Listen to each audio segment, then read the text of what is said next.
I accidentally just gave a sneak peek of us standing here. What? That was awkward. Why would you do that? This is so awkward. I have an interesting statistic to tell you about tonight. Did I win the lotto? You did not win the lotto that I'm aware of.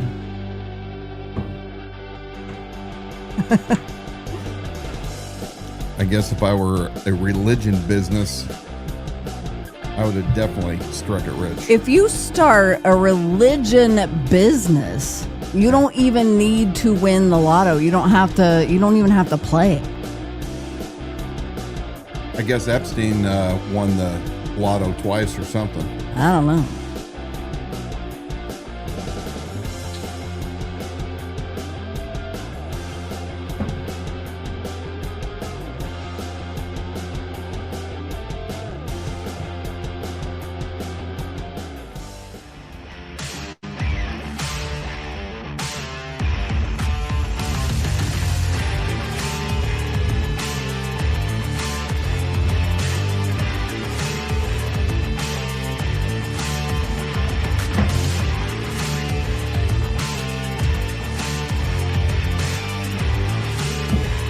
I was wondering if you were going to be more in frame. Moving in. Triple distilled. Cheers, babe. Cheers. We just need a cigar. I know. When are you going to let me smoke a cigar up here? We just need to put the air filters in. Mm-hmm. We are, in fact, not in our basement. Legend has it that we broadcast from our basement. We do not. At least we have a basement. But we also have a basement. We also have a full commercial cigar lounge. Thank you for joining us tonight on Liberty Without Compromise. We are a live stream broadcast. You know, we are the only local liberty-minded program right here in Kootenai County. It's been told that even those who are annoyed with our broadcast, they say, hey, you got to give it to them at a bare minimum. These guys are entertaining at a bare minimum. So right now, as you're watching live with us, you want to share this feed to your page or profile because we are the only ones doing this live, doing it locally, and we expose the political power players, the politicians, the ever-growing network of the cobweb of social influencers, the Stephanie Fetzers who scream and cry, I'm just an innocent, how dare they persecute me. She's just a trad wife. Trad fam, trad wife. And the power player pastors and the ever-growing, well, I don't know, exposure of the religion business. We're your hosts, Dan and Dawna Wilson. Hey, Betty. Hi, I'm here tonight to screen your questions or comments. You can get involved right there in the comment section. That part's easy. If you want a little more anonymity, you can text or leave a voicemail at 208-366-4671. That number's ticking across your screen. I will be checking those text messages throughout the program. So tonight, we want to welcome you here to Liberty Without Compromise. We're going to be talking about two forces that are shaping our community. That includes political tribalism and the religion business, and what happens when loyalty in either of those replaces principles. We're seeing that more and more. We're also going to revisit the now grounded sheriff's helicopter program, something Dan warned about early last year that many are only now discovering. So we've got some interesting... August of 2024. We are now in 2026. Oh, did I say last year? Yeah, I meant 24. Yeah, time keeps moving It on. does. But many of you are just now discovering, like, hey, what is the deal? Okay, this helicopter's grounded, but I didn't know anything about that. What's going on? So we're going to talk about that tonight. We're going to examine how blind party allegiance clouds judgment and undermines accountability, featuring a short clip from constitutional attorney KrisAnne Hall on why principle must come before party, especially if we're ever going to reclaim election integrity. And then we turn to the church. We're talking about it again. Power, money, and what accountability really means. In spite of whatever Jim Putman's message was last Sunday with a mishmash of all kinds of scripture, we're going to talk about what accountability, what it actually means. We're going to look at questions surrounding Real Life Ministries and the PPP funds. this concept of extended mercy that has failed victims in other high-profile church scandals, and an update on the Paul Van Noy investigation, including a direct call to local pastors to step into their spiritual responsibility. Let's go ahead and get started, ladies and gentlemen. Here's your host, Dan Wilson. Outstanding job as always. Thanks. Well, you telling me to point to this one right there? Hi. Yeah, we don't have a fancy light telling him where to look. It's all me Episode pointing. 58. And as always, we have a lot to talk about. Some of it we have to revisit because there are new viewers by the week. We see it by the numbers.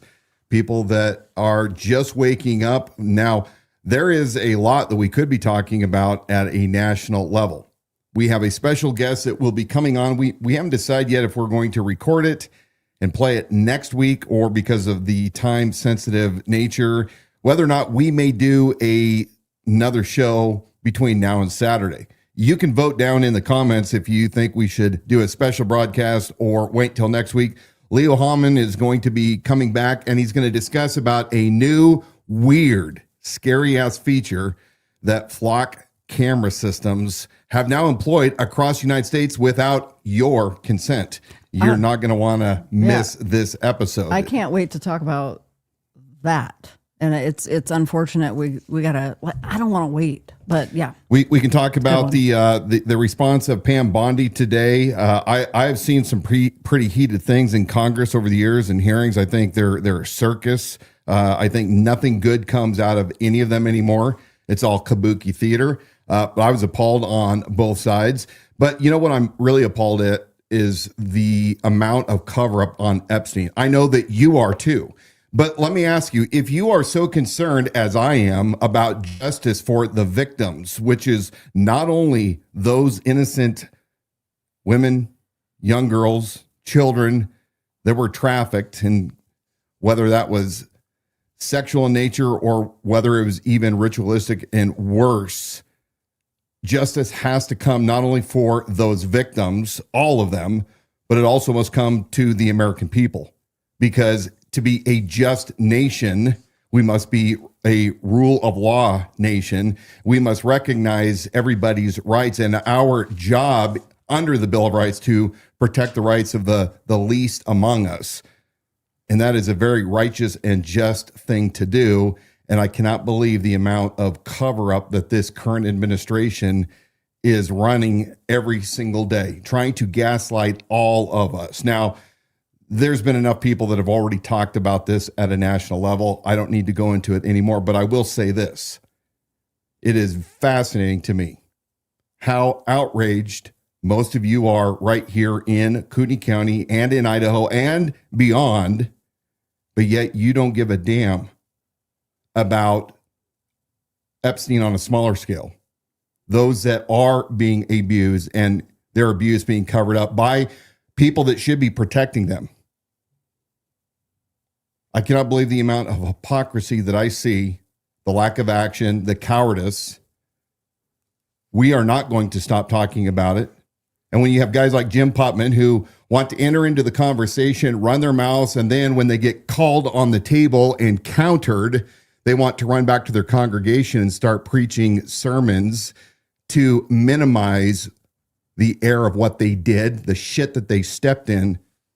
Well, that is their platform. They will tell others, get off of social media, don't even look at it. And then the absolute hypocrisy of saying, except this coming Sunday, I'm going to address it because this is my platform where in one fell swoop, I can reach 2,000 people or whatever it is that's turning through your doors there on the weekend. Yeah. We're going to talk about this in greater detail because let me make it very clear. Jim Putman decided he wanted to come to dance, and I'm going to dance with him until he's tired or I'm fed up with his lack of good dancing ability and we kick it to the curb. But he's going to get special spotlight for quite a while. And let me tell you, many of you have come out with your own stories of what Jim Putman is really like and what Real Life Ministries as a whole really looks like behind the scenes. So you won't want to miss that. We are going to continue, though, to talk about things here locally. We're going to continue to hold elected officials here, power players, accountable, because if nobody else will stand up and do the right thing, we will. But I believe that there are many of you out there that are slowly starting to get your courage. We see it in the chats. We see it in those that are going out publicly and asking the questions out of these corrupt imposter pastors. But we need a lot more of you. We hope that these segments that we run where we talk about our very own county will encourage you to act on behalf of what is righteous and just and good. I want to remind those of you who've joined us, you can get involved right there in the comment section, or we have a phone number that's ticking across your screen. If you don't want your name necessarily broadcast, you can indicate that in a text. Text the number 208-366-4671. If you want me to share your name, let me know in the text. If you don't, then that's cool. Just be specific. So you can put questions or comments there to that number as well. So as we move forward and you want to engage in conversation, keep doing that. And then also share this live feed to your page or profile. I was going to tell everybody, for those of you who listen back on our podcasts, because you're in there somewhere, you need to listen live every Wednesday night at 7 p.m. so you can engage in the discussion instead of just listening back in your car, talking to nobody. Well, I actually do that with all the podcasts that I listen to. In fact, I love the fact that so many of you reach out and send to me podcasts through Instagram, X, Spotify, YouTube, that means something to you, that has truths in it, and you want to share it to me. I greatly appreciate that.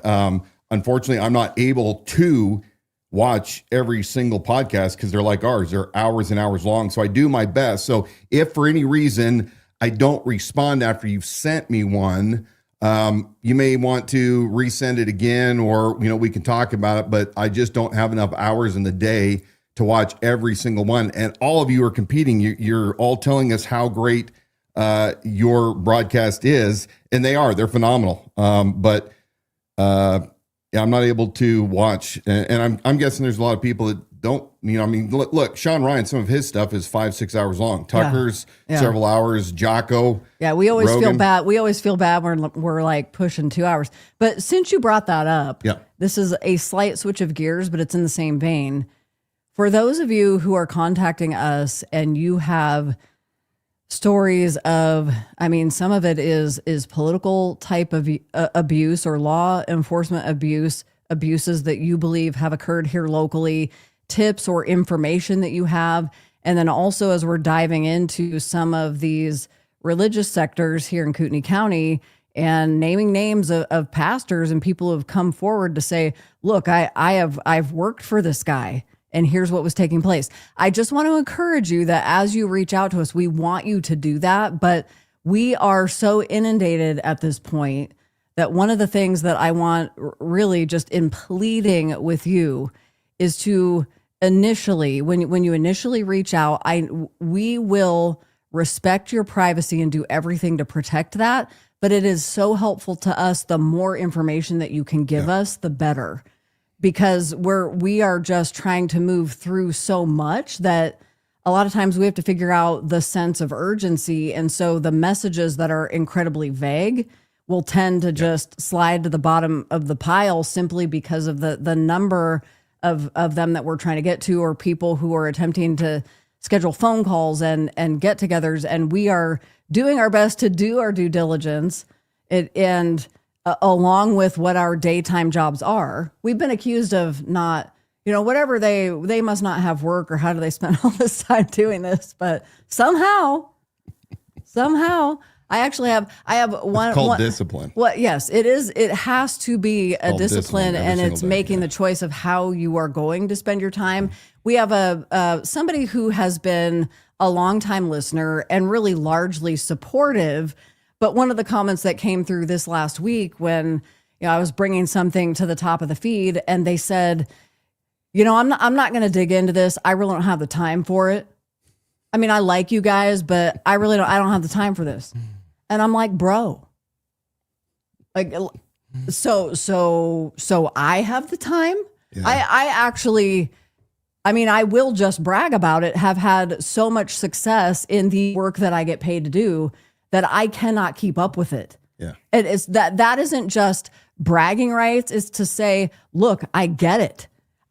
But there's a reason that Dan and I are making this a priority. And it's not because we don't have professional successes or things that we are successfully doing. It is actually in sacrifice of those that we do this. So sorry, that was like a major. Please, that was a major. Oh, okay. Love you, babe. Major sideline, but it is true though. I mean, it sometimes it has to be said. Yeah. That because it doesn't make sense. It's like you're supportive on one hand, but on the other hand, I'm going to give you grief. Every other step along the way, I am also going to give you grief, as if this is something that it isn't a personal sacrifice. Like we don't have lives or careers or anything. It's so sorry. It just had to be said. It had to be said out loud. You had a post this last week. It was originally posted to your X account, and through this, I want to encourage people to follow. If you want, I'm saying it now. If you want to engage with Dan directly, I don't know, maybe you're scared, but you need to do that over on X because he's active on that platform. That is just what works for you. So a lot of times when you come out with something that is close to your heart, or a subject that you're passionate about, which does at times go beyond what about this if I want county. to piss somebody off? Or if you want to piss somebody off. Follow him over on X. It's at the Idaho Sheriff. Yes, we know Dan's not a sheriff and he's never been a sheriff. Stolen valor. Look, I'm stealing your thing here. Mm-hmm. Your thing. Stolen valor. We know. Dan knows he's not a sheriff. We don't need to hear it 100 more times. You are not the first one to say it. We get it.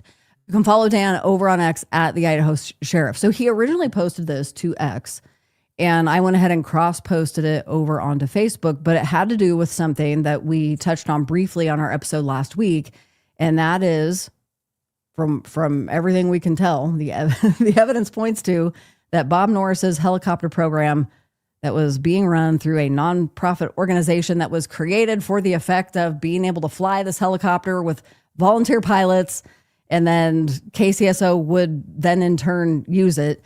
It was very muddy and murky and messy and a massive liability to the county, something that you were calling out.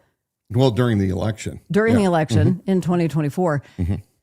I cross-posted that over onto Facebook, and I'm going to put this up on the screen. This looks a little bit something like this. That's the letter that the nonprofit Kootenai Regional Air Support sent to the county commissioners a couple of weeks ago, in essence telling them we are terminating all services and agreements and relationships with the Kootenai County Sheriff's Office and Kootenai County.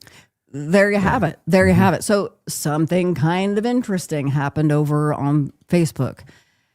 This is the count of just before we went on the air tonight. And Dan, you're on camera. I'm not. But it is at 98,969 views. 95% of those are non-followers to the Idaho Sheriff Facebook page.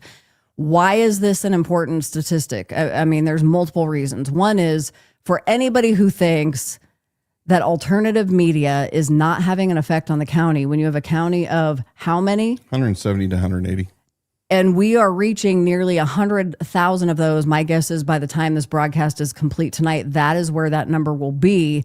And those are people who have seen this post in reference to this sheriff's helicopter program. So I'm bringing this down because bring this back up. The reality is, as much as you worked very diligently to communicate this message during the campaign, well, it's not even an unfortunate, because ultimately it's good for the county. It is good for the county. You were spreading that message, and people wanted to say, you didn't win, you failed.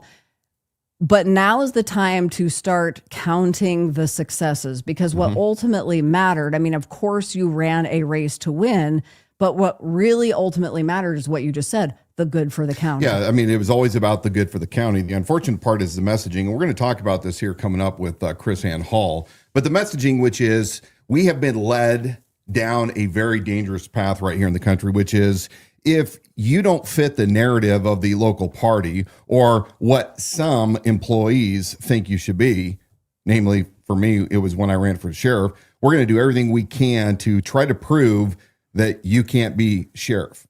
And you know what? There are some of you out there right now that are good professionals at what you do. You stick to your job, you do what you do well, and you want to serve your community. And you too could jump into a local race, but you got to be careful. We're going to talk about why good men who actually can solve problems and correct courses that we as government should not be going down are thwarted. And we're thwarted by an elitist group who think that they are kings and nobility. And ultimately, when I ran with my 25 years at that time of commercial business experience, my vast background with budgeting and logistics and managing contracts and working with the DOD. And do you even have a job? Yeah, as well as my 12 years as law enforcement, I saw a lot of the problems, and I went in and I started telling the county because I was getting tips. I was getting tips from inside law enforcement, specifically about the helicopter, about the deal that Bob Norris made with the tribe in order to get that thing funded.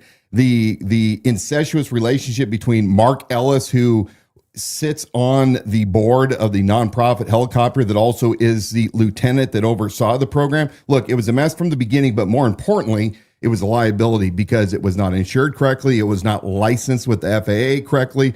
We called this out. I called it out during my campaign in August, and everybody laughed. They all said, you don't know what you're talking about. You're just a dumb reserve. And when it was all said and done, that helicopter, a month after I finally broke it to the county commissioner, Duncan, and at that time it was Bill Brooks, and I pointed out there is no insurance on this. That helicopter was grounded from September all the way until present, so well over a year and a half, where they finally had to bring in outside counsel for the county to look over the contract between the Kootenai Regional Air Support Unit and Kootenai County Sheriff's Office, aka the county, and we played the videos from the various Board of County Commissioner meetings where they were discussing the fact that they could not swallow the dollars that it was going to take in order to insure that helicopter properly. So for a year and a half, that helicopter, under Bob Norris's failed ability and leadership, allowed a liability to fly above our county. There was an incident in August of 2024 where somebody on the ground in Coeur d'Alene shined a laser into the cockpit of the helicopter. The pilot was wearing night vision goggles. It doesn't sound like they had a backup pilot that was not wearing night vision goggles, was briefly blinded. They lost altitude, and it almost caused a collision. The FBI went in to investigate, and the FAA, as I understand it, but that could have resulted in a catastrophic event that would have cost this county millions. And Bob Norris, because he does not understand anything about liability, he's a hack, he allowed this program to operate at the risk of all of us.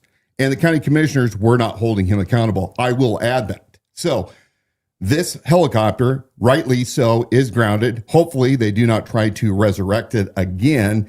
And ultimately, I want to know, where in the hell is our $10,000? We paid money for that helicopter as it sat for a very long time, as well as we have over $100,000 worth of equipment on that helicopter that they used from civil asset forfeiture money. But yes, that helicopter should have never flown. And the reason why I think that this post is getting so much traction, we are now getting the attention of professional pilots and administrators of air bureaus. They're looking into what Bob Norris did, that idiot from Los Angeles, because the Kootenai County Republicans, you bunch of idiots, that all you could see was 30 years Los Angeles. That means he has to be good. You didn't even know what the hell you were looking at or doing. We tried to tell you, but you bought off onto this abomination, and you're going to deal with it continually.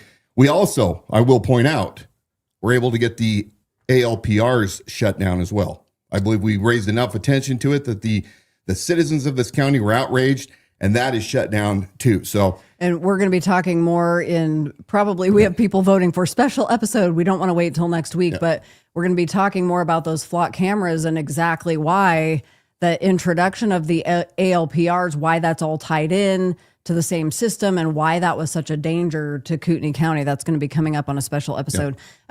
People were asking, you said asset forfeiture money was used to outfit that helicopter because it wasn't usable in the condition that it was. It's a 1990s model. 94 Bell helicopter has no hoist, so they can't actually hoist anybody for a search and rescue. It did not come equipped with FLIR, forward-looking infrared, or a spotlight. So it wasn't supposed to cost the county anything. But then after they signed the $10,000 MOU in the same breath, they're like, hey, by the way, can we use to the commissioners, can we use the civil asset forfeiture money, like $100,000? By the way, Mark Ellis never provided the receipts. We asked for those itemized receipts. They never gave them to us. So the question is, are those items being removed, and will that money be refunded so that it can be used for something else? Yeah, Leslie Duncan did mention that that was going to have to happen. Okay. But here's the deal. Nobody in law enforcement is going to buy a used forward-looking infrared system. Okay. So what we paid $110,000 for, by the time it gets taken off by the vendors and then repackaged and refurbished and gone through, I'll be surprised if we get 10% of what we put into that helicopter. For those people who, one of the things that post on Facebook, especially when we saw those stats, nearly 100,000 people seeing that and understanding, well, wait a second, I am very interested in this topic. We had a gal that said, explain this to me like I'm 4 years old. I think a large part of voting members in Kootenai County had no idea how this program was being implemented. They didn't understand the foundations of it and are only now learning about it in retrospect. Okay, it's been grounded. Wait a second, what was going on? So you have somebody who's asking tonight, what about an incompetent pilot? Well, I mean, I can't answer to the different pilots. The main chief pilot that oversaw the operations, I'm going to bring this again, this connection, folks. He is a former Borders and Customs helicopter and fixed wing pilot, David Cummings, retired. And he took over after the first chief pilot mysteriously quit. Well, this former federal agent happens to also be the husband of former Homeland Security Special Agent Human Trafficking David Lou Cummings, who's tied at the hip with Paul Van Noy. She's heard in that undercover recording, as well as she is very tight with Bob Norris and Van Noy and a whole host of other organizations, Union Gospel Mission, Women's Republican Federated, the list goes on. So as far as the pilot goes, there was a pilot that had crashed his helicopter as a law enforcement pilot, sworn officer down in Huntington Beach. He was living in Kootenai County, as I understand it, traveling back and forth to work. Sleep was the determining factor to his tiredness that resulted in that catastrophic crash.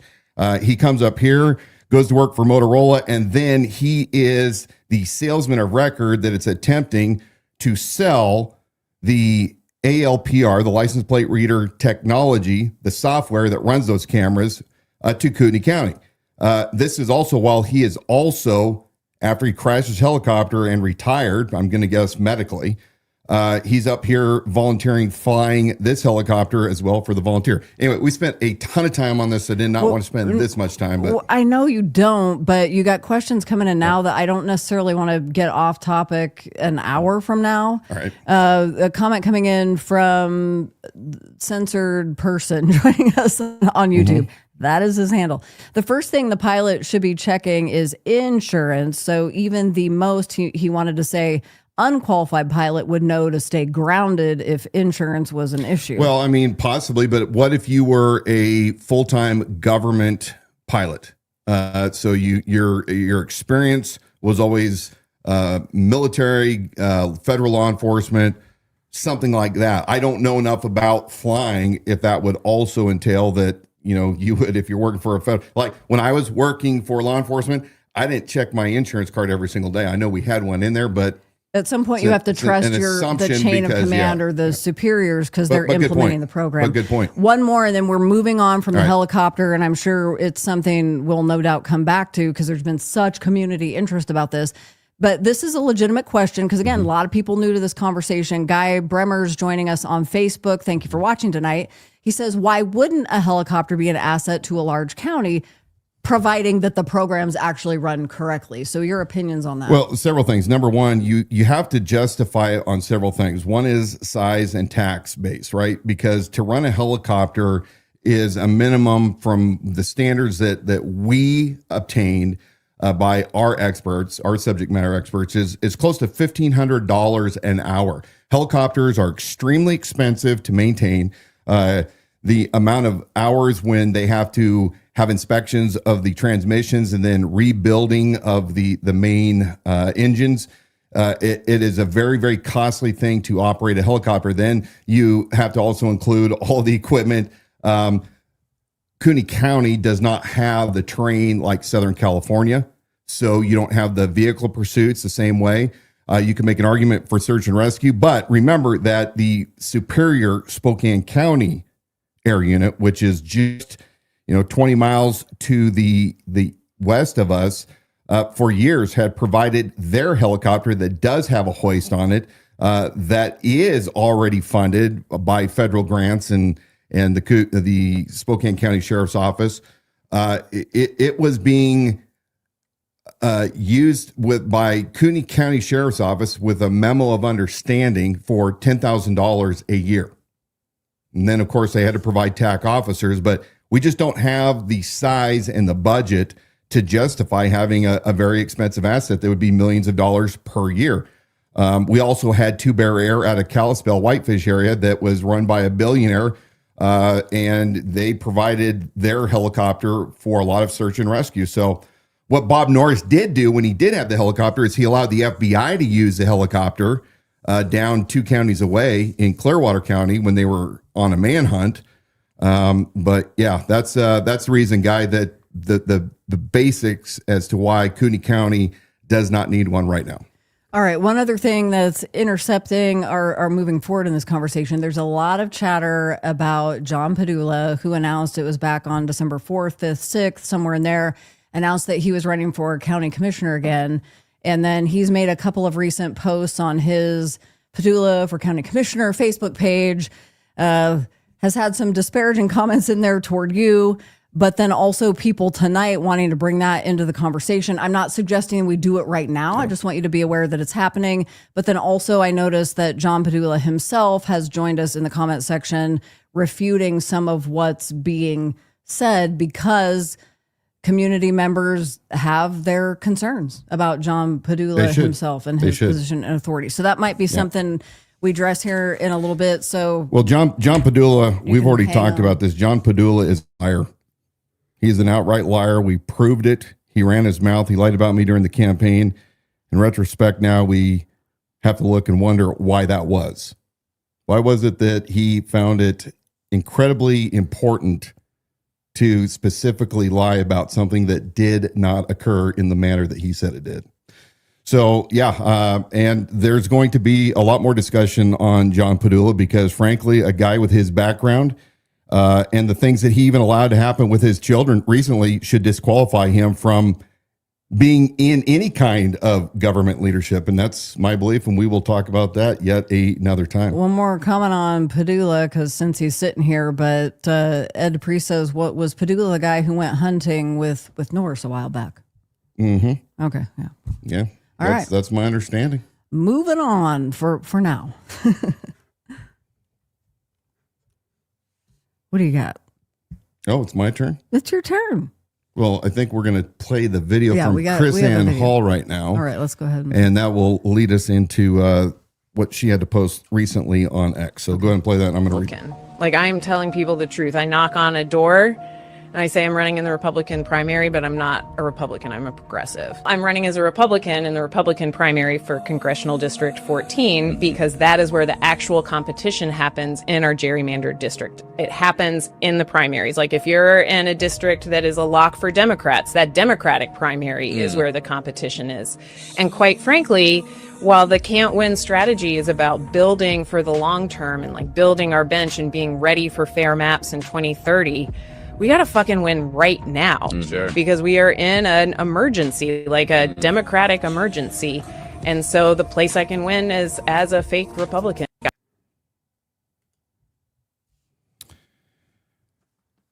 We talked about why it's so hard for independents, people that are not entrenched currently in political structures, power structures, and part of the establishment to get elected, even if they can offer very good representation. KrisAnne Hall, who is a constitutional attorney, retweeted this video that we just watched. As you can tell from that video, there's playing going on, right? Because the party can't get their people into office because it's a super majority. So KrisAnne Hall had this to say. It's pretty short. I'm going to read it. Do you know why this works? Talking about what that lady was attempting to do. Because Americans have traded principles for party tribalism. For years, I have taught a truth that many do not want to hear. If we are ever going to reclaim our elections, if we're ever going to confront voter fraud with integrity, we must first abandon blind allegiance to political parties. Because the hard reality is this: Americans no longer vote based upon the content of a candidate's character. We no longer demand constitutional fidelity. We rarely even examine qualifications. Instead, we are told to vote for electability. We are pressured to rally behind the party favorites. We are herded, not informed.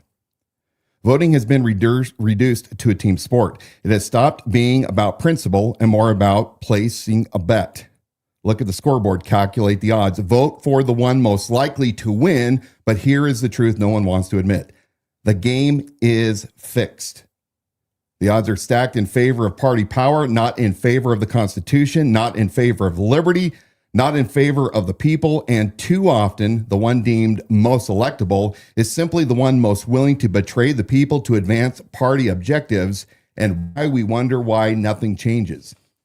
If we want different results, we have to change the way the game is played.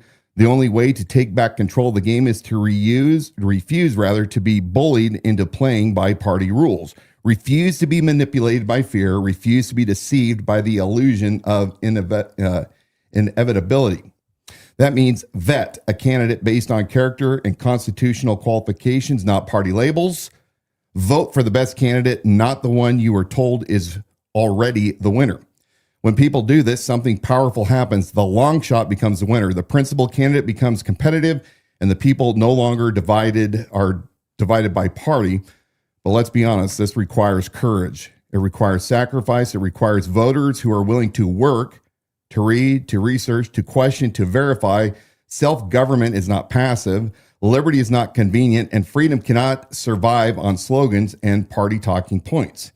If we continue to vote like fans instead of citizens, we will continue to be governed like subjects instead of sovereigns. Tribalism kills liberty. And if we truly love this republic, we must love principle more than party, liberty more than security, and truth more than personality. And you know, I can talk about this because this is what I experienced when I ran. Yes. The KCRCC. Why did I jump out as a independent? Because they're playing the same bullshit right now that KrisAnne was just talking about. Mm-hmm. I mean, Bob Norris phoned in his survey questions about his conservatism and his understanding of the Constitution, and everybody had to run interference for him. And here is the biggest tell. The cowards at the KCRCC and the Bob Norris camp that refused to have Bob in a debate with me, according to the FEC rules, it never happened. Because had that happened, Bob Norris would have been exposed for the fraud that he is. But you have all the people right now, the ones that are complaining about the school books, the Terry Seymours and Nina Beasleys. They're all wringing their hands. We got to get these books out. We can't have drag shows. And what do? They turn their head away from the gaze of what's going on at Candlelight and other churches. Let's go back real quick. I'm going to give John one more little bit of attention. So John, I think that's an awesome idea. We will replay it because we have already played the entire audio. Why don't you tell people while you were running around telling people that I was cussing out Pastor Tim? Again, I'm not going to get into this back and forth with you, but you are a coward. You're a liar, and you have no business being commissioner, not only with your criminal past, which I don't think has stopped per se. I don't have any proof, but let's just say your judgment is extremely poor. And after what I understand happened to your family members and with what went on with your wife and certain residents in your house, we have the recording of Tim Remington admitting to that. I think you probably should stop, John. Yeah, I mean, it's a lie, John, to say that we never played the full recording. We did. It is as simple as that. Well, I don't understand. John just cannot quit lying. That's his problem. He's once a liar, always a liar. And that it's easily provable to be a lie. Oh, so yeah. Stop. By the way, Padula, you do claim, because when you and I first met, you told me that you are personal friends with two judges. You told me you're good friends with Judge McEwen and with Randall.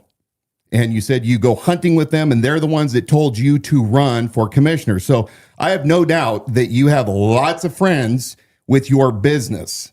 You and Tim's business, the ranch. So. Yeah, that's going to have to be its own special segment. Indeed, it is. That floods into, you have somebody, actually, most especially like John Padula, who's making a really good example of himself, but where you're crossing, and this is the core of our episode tonight, where we're talking about both the political tribalism and that intersection with the religion business. Mm-hmm. And John Padula has really made a business out of this conversion story and the full-time pastorate, and then the associated or auxiliary ministries that afford him his life such as he knows it now. You mean like when he's trying to get more funds raised and said, maybe if I talk about what happened to my kids, people will give more money? Mm-hmm. Mm-hmm.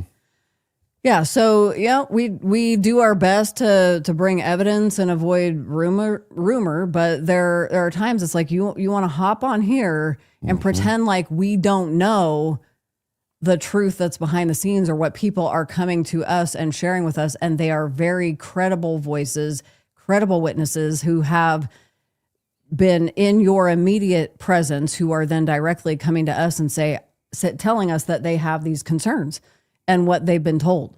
So these are things that we have known to be true. And recordings. I can't believe how dumb that these guys are, that they still don't realize they're being recorded. Yeah. Yeah. I mean, it's safe to assume you always are. So with that, I mean, let's talk more about this religion business. They are being exposed, as we've said, on an industrial scale nationwide. But we are seeing that this is also a massive problem here in Kootenai County, and it's crossed into the political realm. There is a reason that government and politics wants to control your church. There's a reason that it has wanted to control churches, and it has been happening. I can see it in my lifetime, most especially since I say Y2K, the year 2000, where we can see that the purpose-driven life philosophy and pushing toward that like topic-based preaching from the pulpit, and churches that were following that boilerplate model, like, hey, this is duplicatable. We don't want to we want to reduplicate efforts. And so we went into this mega church organization, which there's zero transparency. We've been calling it out. So I know that you had a video clip that's probably going to help transition into being able to continue this discussion if now's the appropriate time. Yeah, let's go ahead and roll that beautiful footage. All right.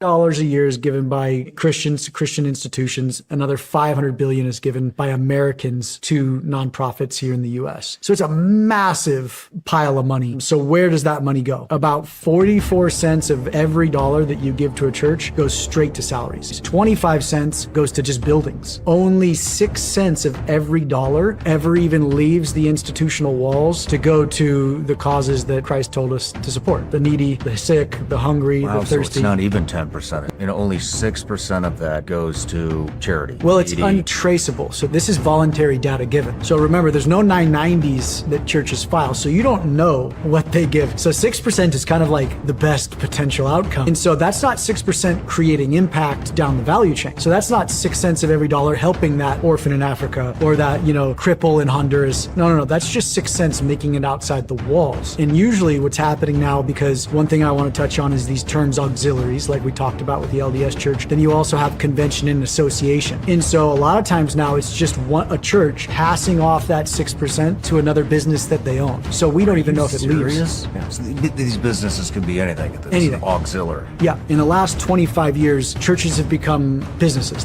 Smart entrepreneurs, and I tip my hat to them, are starting to take over churches. And they're seeing the opportunity to literally build conglomerates. So let's say Chris, my business partner, has a nonprofit, a secular nonprofit that files a 990. It works in the mental health space, and he and I are good buddies. I run Nathan's church. It's massive. And I say, hey, Chris, why don't we bring your secular nonprofit under the fold of Nathan's church? And that church, that business now, your business is a church, and you no longer have to file 990s. And the excuse is, oh man, that frees us up from paperwork and, from the government, from Big Brother looking down on us. But what it also does is turn that organization completely dark. And so churches now are starting to acquire businesses and bringing them under their fold. And then just because those businesses are wrapped into my church, they all become churches themselves. And so now I can give 6 cents to Chris's business, which is now a church, and say, look at all the good work we're doing. So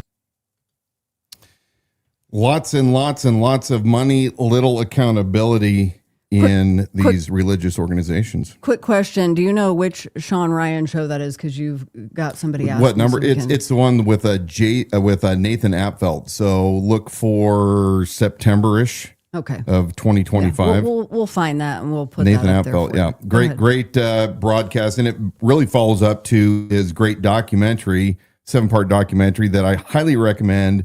You plunk your $21-22 and buy it off of Prime. You're going to see what it's like with what's going on with the Catholic Church, with the Mormon Church, with the Evangelical Church, all these big religion businesses that are really accountable to no one, and they're fleecing the flocks at scale. Now, if we go to slide page number 3 of the master slide.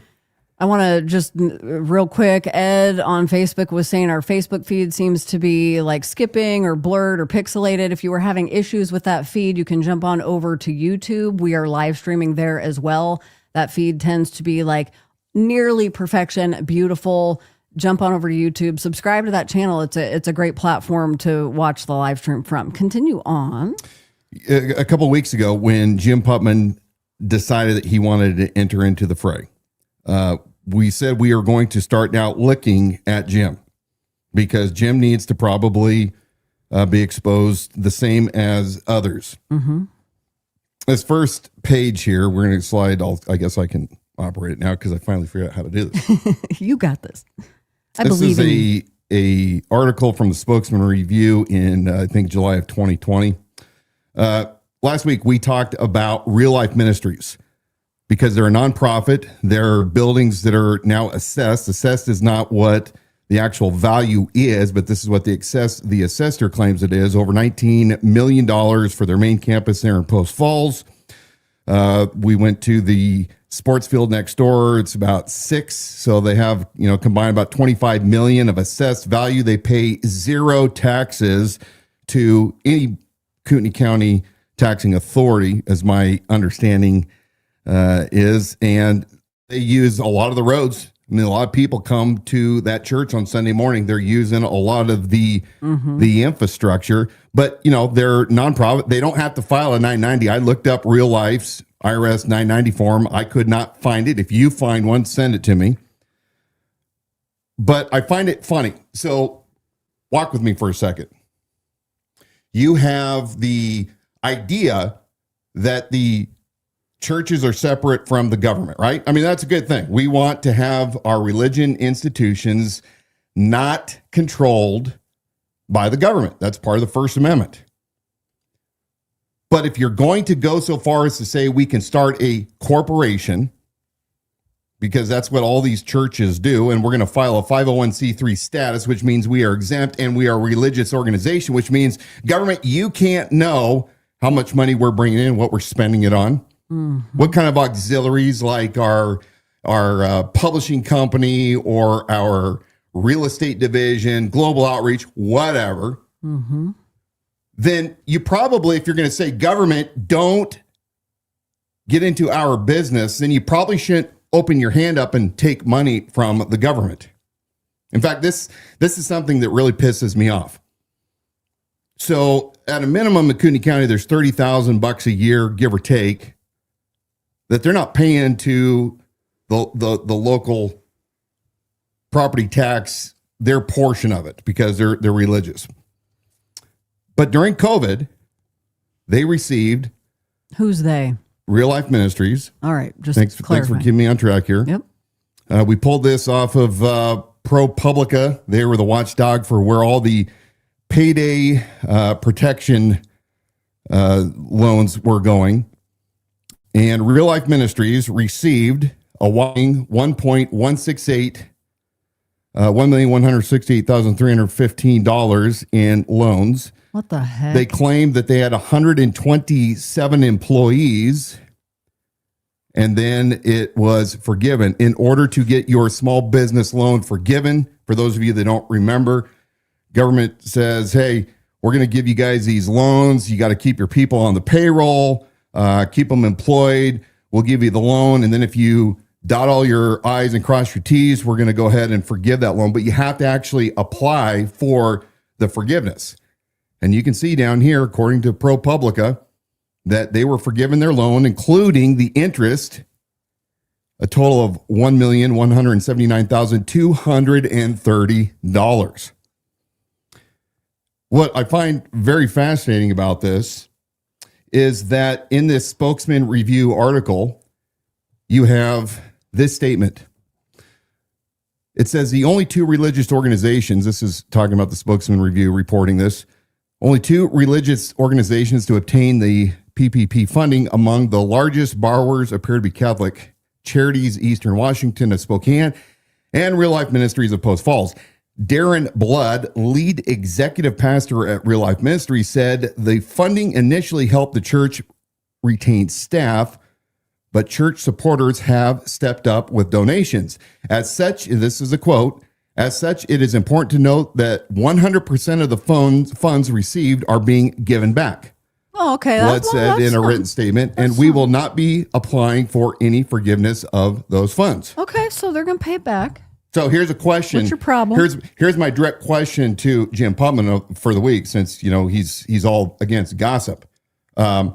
Jim, do you have any proof that you guys ever paid that loan back?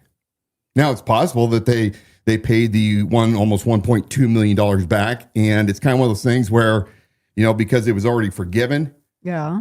That's on the record, but then they gave it back to the U.S. Treasury. Right. Through the SBA. We don't want to speak out of turn. It's possible, but I don't know. Okay. So again, listen to what these hypocrites are saying and doing. Don't just listen and do what they say. Watch what they're doing. Because if they're going to continually claim that they have to be separate from the world, and I listen to a lot of tithing messages from Jim Putman and his various pastors on their YouTube channels for the past week. And there's a recurring theme over and over again about how you should be giving money. So my question is, if the people are supposed to be storing up for the storehouse, Jim, because that's what you guys push on a regular basis, that, the people inside the congregation have to be given generously. In fact, I think pretty certain from some of your ex-employees that you guys have a requirement that all employees of the church tithe 10% of their earnings, and you actually check to make certain that they're doing it. There should have been plenty there.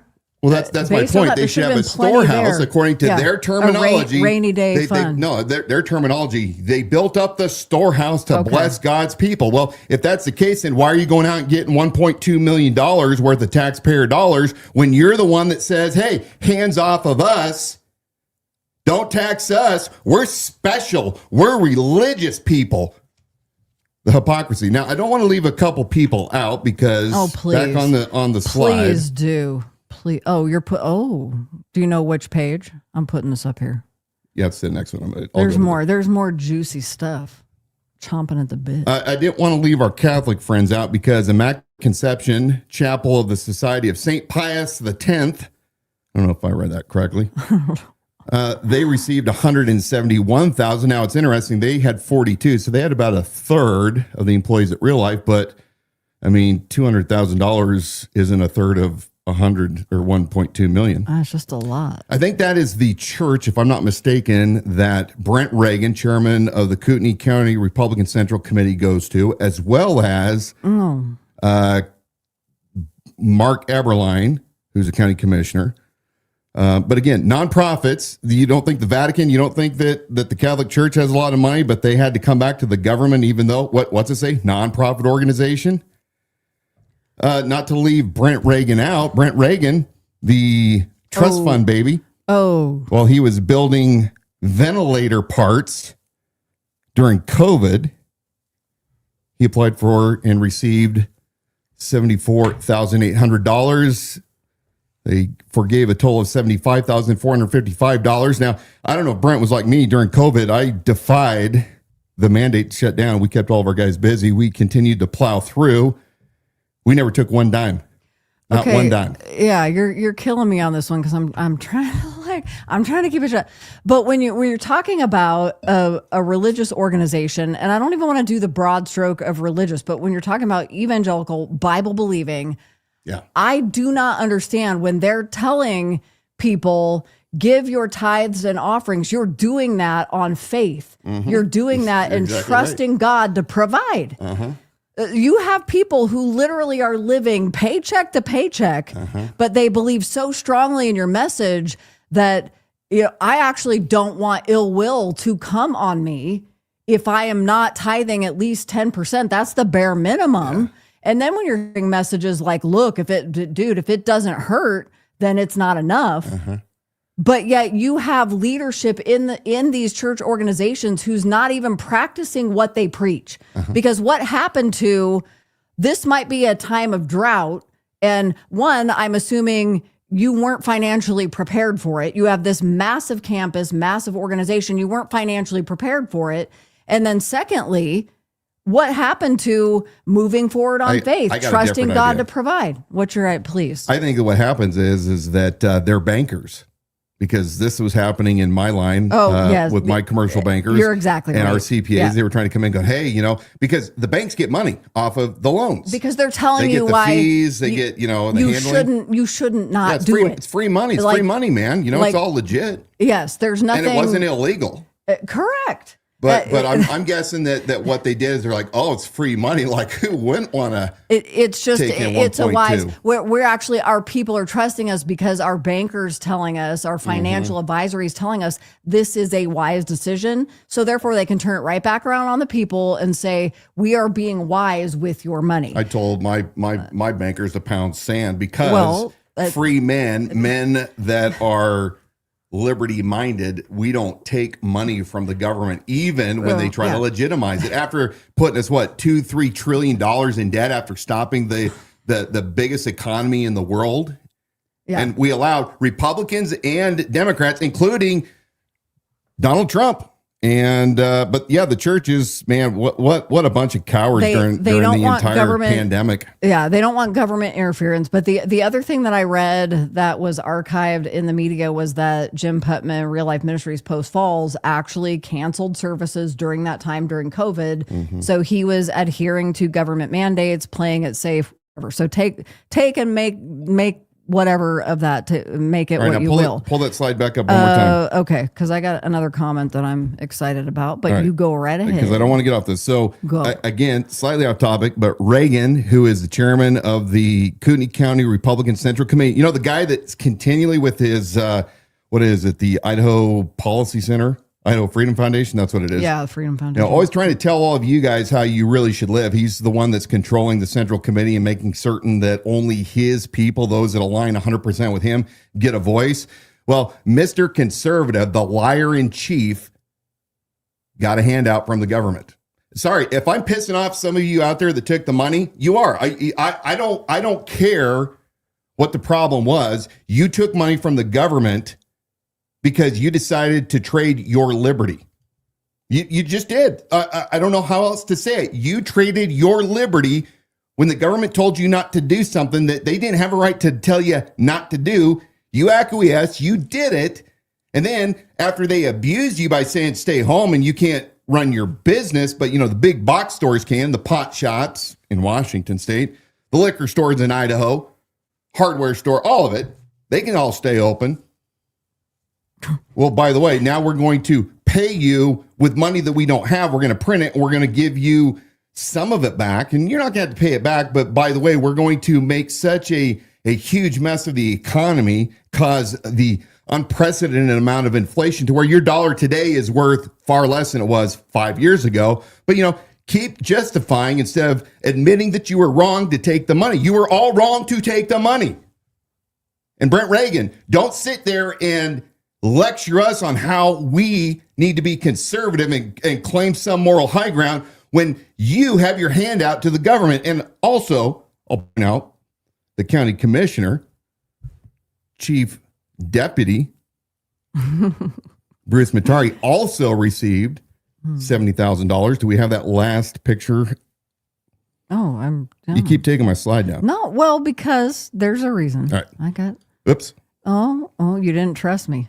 Yeah, there he goes. NCD Financial, positive. That is Bruce Matari's business right here in Kootenai County. Probably like Blue Hippo, the original money laundering company or paydays. I should say payday loan scam company. That it's probably very similar. I'm not saying he's doing anything illegal, but he received $74,000 for his 11 employees. So anyway, these are the people that are trying to tell you how to live morally here in Kootenai County as your religion business and your religion or your political leaders. Yeah, and you've got Dan stating we are paying the price right now in our current economy for those of you who bought into the lie that when they were dishing out money in that COVID era and the PPP loans, because it's my only way of survival, you're paying the price now. That is what it is. The comment I've been anxious to put up here, Digital Lando joining us over on YouTube tonight. It's good that church is big business if they use funds for godly, capital G, so he knows enough to capitalize the godly purposes. If they are structured truly privately, they do not even register as a 501c3 and are not registered in any way. Well, I think that would be a very good thing, but my question is, where does that entity exist? A big business, and I don't know what that means, big business, but I would assume similar to a real life. Where does that exist? And you know, if that truly is the case, man, let's publish it. Let's see it. I'm all for people that are doing actually good moral things. I guess the issue I have in this idea of big business and we're doing all this good for the community, there are plenty of organizations, secular organizations, national and international organizations that do good.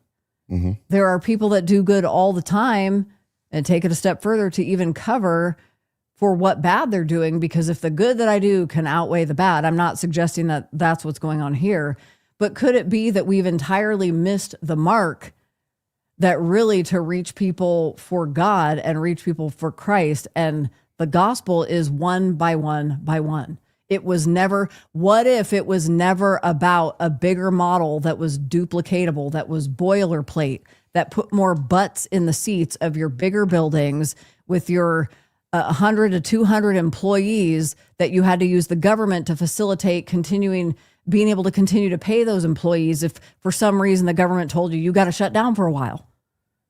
I mean, what if it really is you live a life? Is there a failure in the life of a man who reached 2 people in his lifetime because he didn't go do a big business model? And look at me, I can speak to 2,000. I'm increasing my output because at one time, in one fell swoop, I can speak to 2,000 people at one time. So, look at me. I can do this exponentially, and I must somehow be better in the end of my life than Dan Wilson because he might have reached 10 people one by one by one in the effort of a lifetime, well lived, versus I can prove that I was reaching 2,000 every single weekend for 40 years. I mean, what's the follow-up on that? Well, what's the biblical model? People are... How many people were on the hillside with the loaves and fishes? Well, there were 5,000. I mean, there were definitely crowds that that followed. lot. There were crowds That's a that lot. followed Jesus specifically because That's a they lot. wanted to be entertained. They wanted to see the miracles. Okay. And he was able to do great things. But, I mean, he kept to a small group. He would go out and preach, but his congregation, those weren't the same people necessarily following him for all 3 years. Well, I was going to say, what's the follow-up? He didn't establish a large synagogue that he ended up, becoming the great rabbi in. All right. I mean, they decided to run him off. His message was not welcome. So, when you have a group of Jesus has a group of 5,000 on a hillside, he's performing miracles. You made a good point. Okay, there's this incredible stuff happening. I want to go see. They almost visit it as a sideshow. I want to see this for myself. Well, I wonder, and we're not. How are we ever going to know? But of those 5,000 that saw that, how many really truly became followers of Christ in that moment and lived that then out for the rest of their days? We don't have statistics on that. I don't know if there's other comments you're seeing. Pull this one up. Yeah, go for Scripture it. says we are saved by grace through faith in Jesus Christ alone, and our works is a gift of God, not by works, lest anyone should boast. Agreed. But remember, there's also the scripture that says, anybody that keeps on sinning never really knew him. And there's also the scripture, I believe in Peter, that talks about for some of those have been better off had they never known the faith than to have fallen away from it. So I agree. Faith is always through grace, not through works. But James does say, work out your faith with fear and trembling. So it's a balancing act. It's going to be exuded in your life and by what you are and who you do and what things you're doing when nobody else is looking. So great comment. We've been talking about some of these churches here locally that really are structured after a religion business model, not a ministry.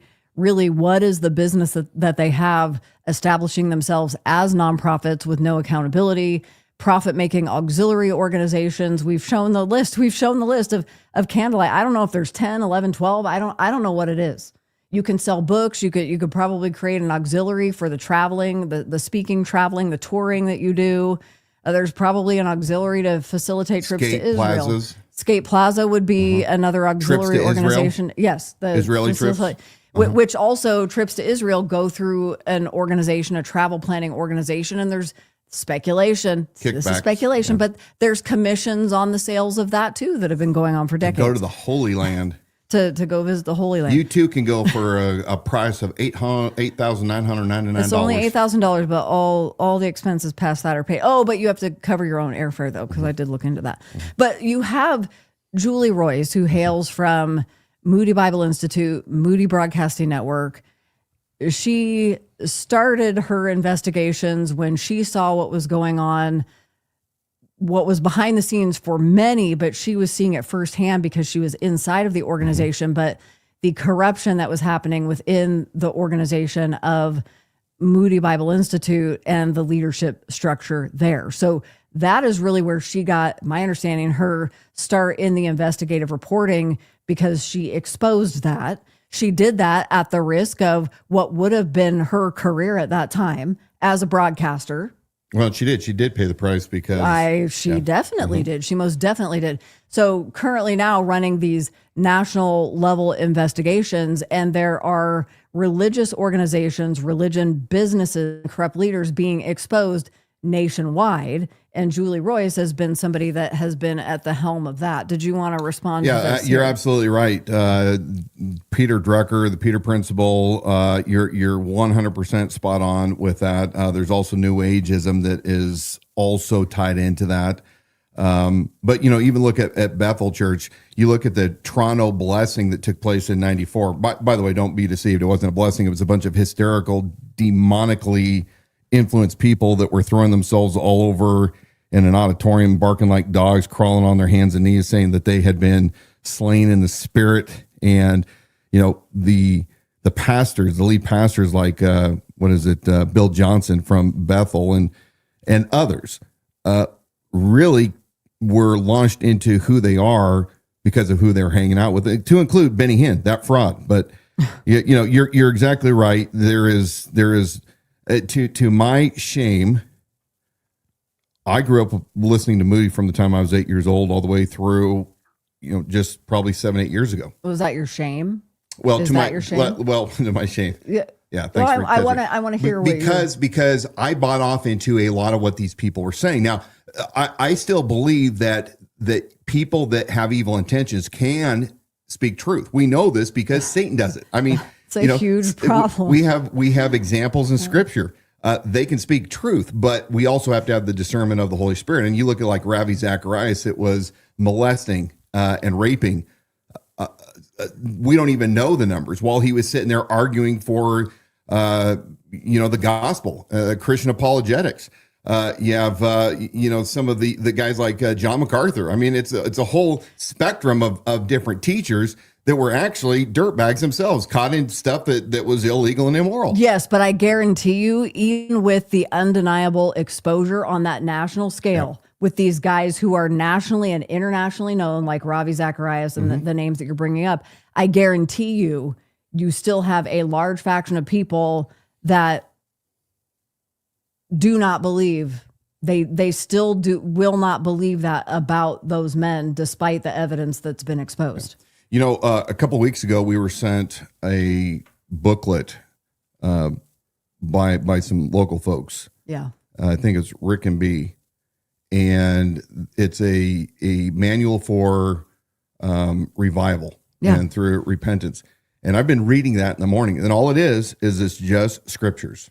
And there is power in Scripture with discernment and revelation from the Spirit. But this is where all of us right now have to be in this place in time. You have to be discerning of all the spirits. You have to test the spirits because there is such a great deception going out.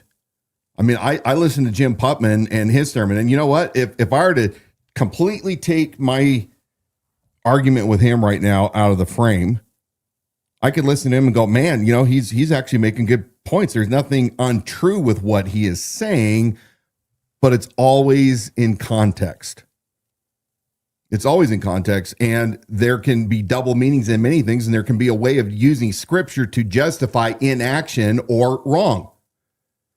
So you can't just trust somebody because they've got 30 years sitting on the in front of the pulpit speaking into your life, and you got the warm fuzzies, and you went to the Christmas plays and the Easter services, and it was a great time, because we have been greatly deceived. Most of these pastors have all come out of the same theological seminaries. They've been taught the same things, and we have been taught the same. And you have to come back and truly read Scripture for yourself, even and in context. If they even went to seminary. Well, some just did it online. Yeah. And they run a candlelight church. Yeah, exactly.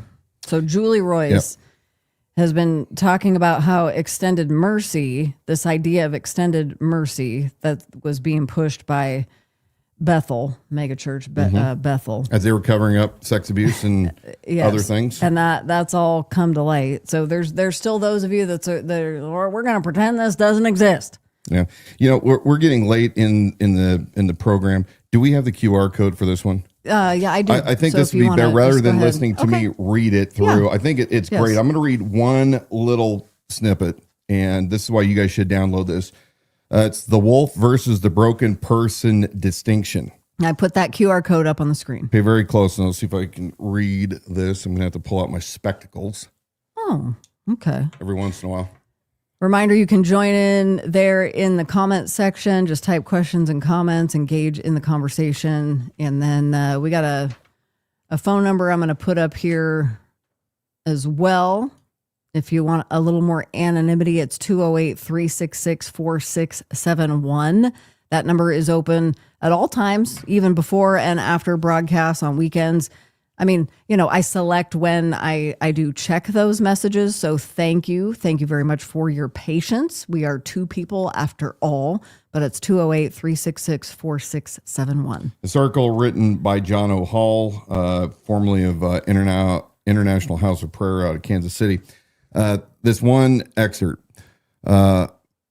Valaton sees the problem as divided into two categories of sinful leaders: wolves, who are intentionally evil, and broken people, unsafe but redeemable family members deserving extended grace. How does someone qualify as a wolf? Almost every abuser has a broken background. Every predator can construct a narrative of trauma that explains their behavior. Mass murderer Ted Bundy had a difficult childhood. Serial sex abuser Larry Nassar was described as kind by colleagues. The most dangerous people are often the most skilled at presenting their harm as woundedness. Yep. Broken people who are promoted to positions of authority and abuse that authority become wolves regardless of their intent.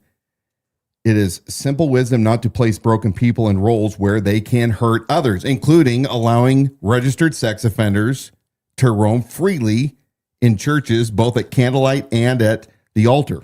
Mm-hmm. When leadership elevates someone whose brokenness is known and that person then damages those under them, there is intentionality in that harm, and the intent belongs to the leaders who placed them there. So the problem right now that I'm seeing is there's this attitude. There's an attitude which is all somebody has to do is say, I'm sorry, I'm repentant, and then everything is washed away. We know that God says that when he forgives our sins, it is as far from the east as to the west, that he remembers them no more.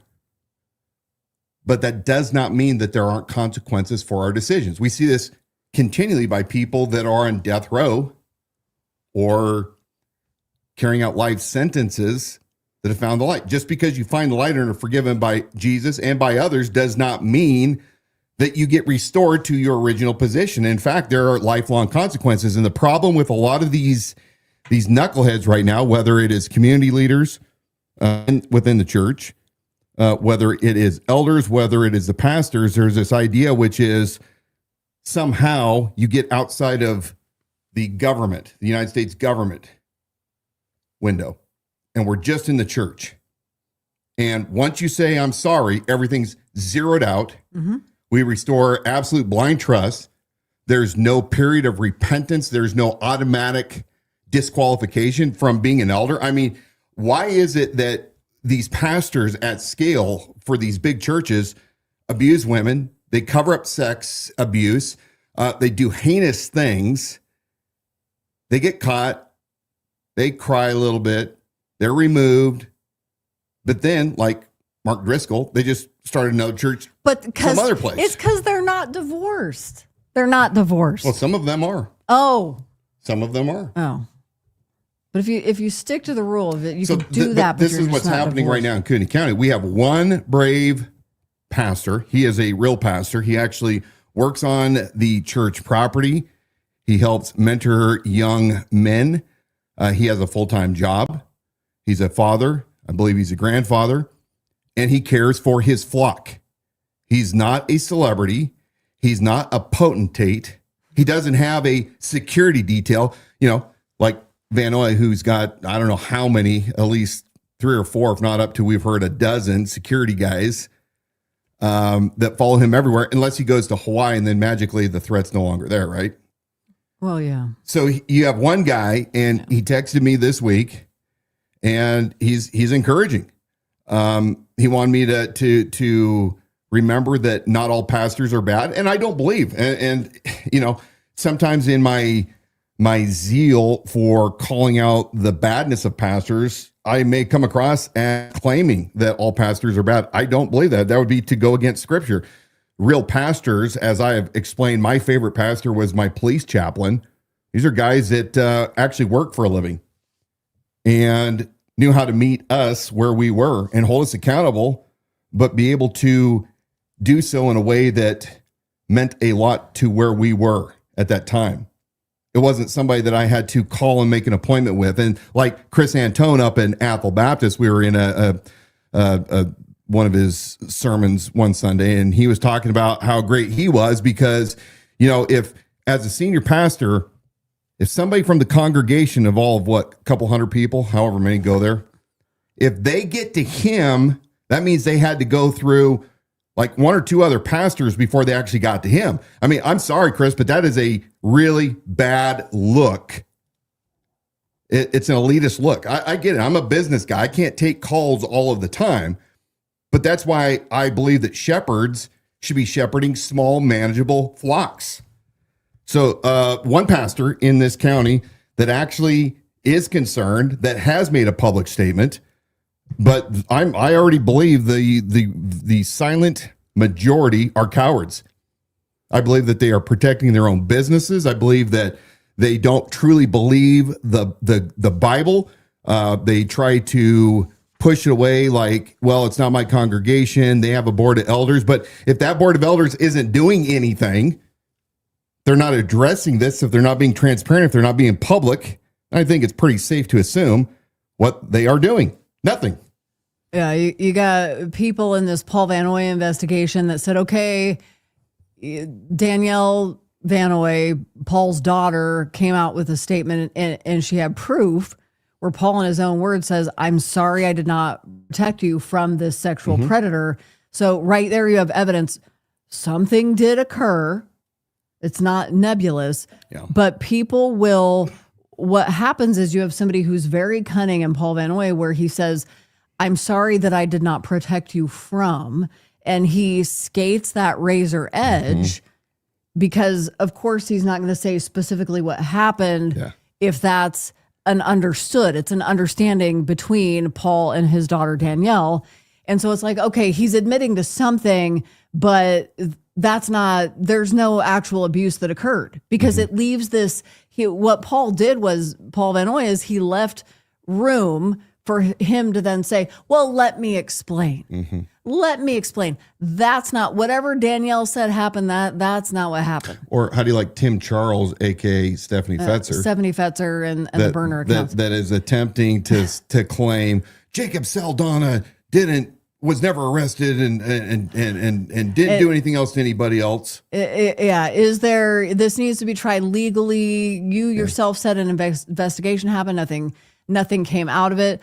Okay, let's go again. The investigation is ongoing. Okay, so now you prove that. You showed document. Okay, now you show document. Well, when's the court date? Because now we're going to go round and round and round about when the court date is. But a lot of this leads back to you have guys in these religious, and they are power positions. They are, because it is funding their life and funding their lifestyle.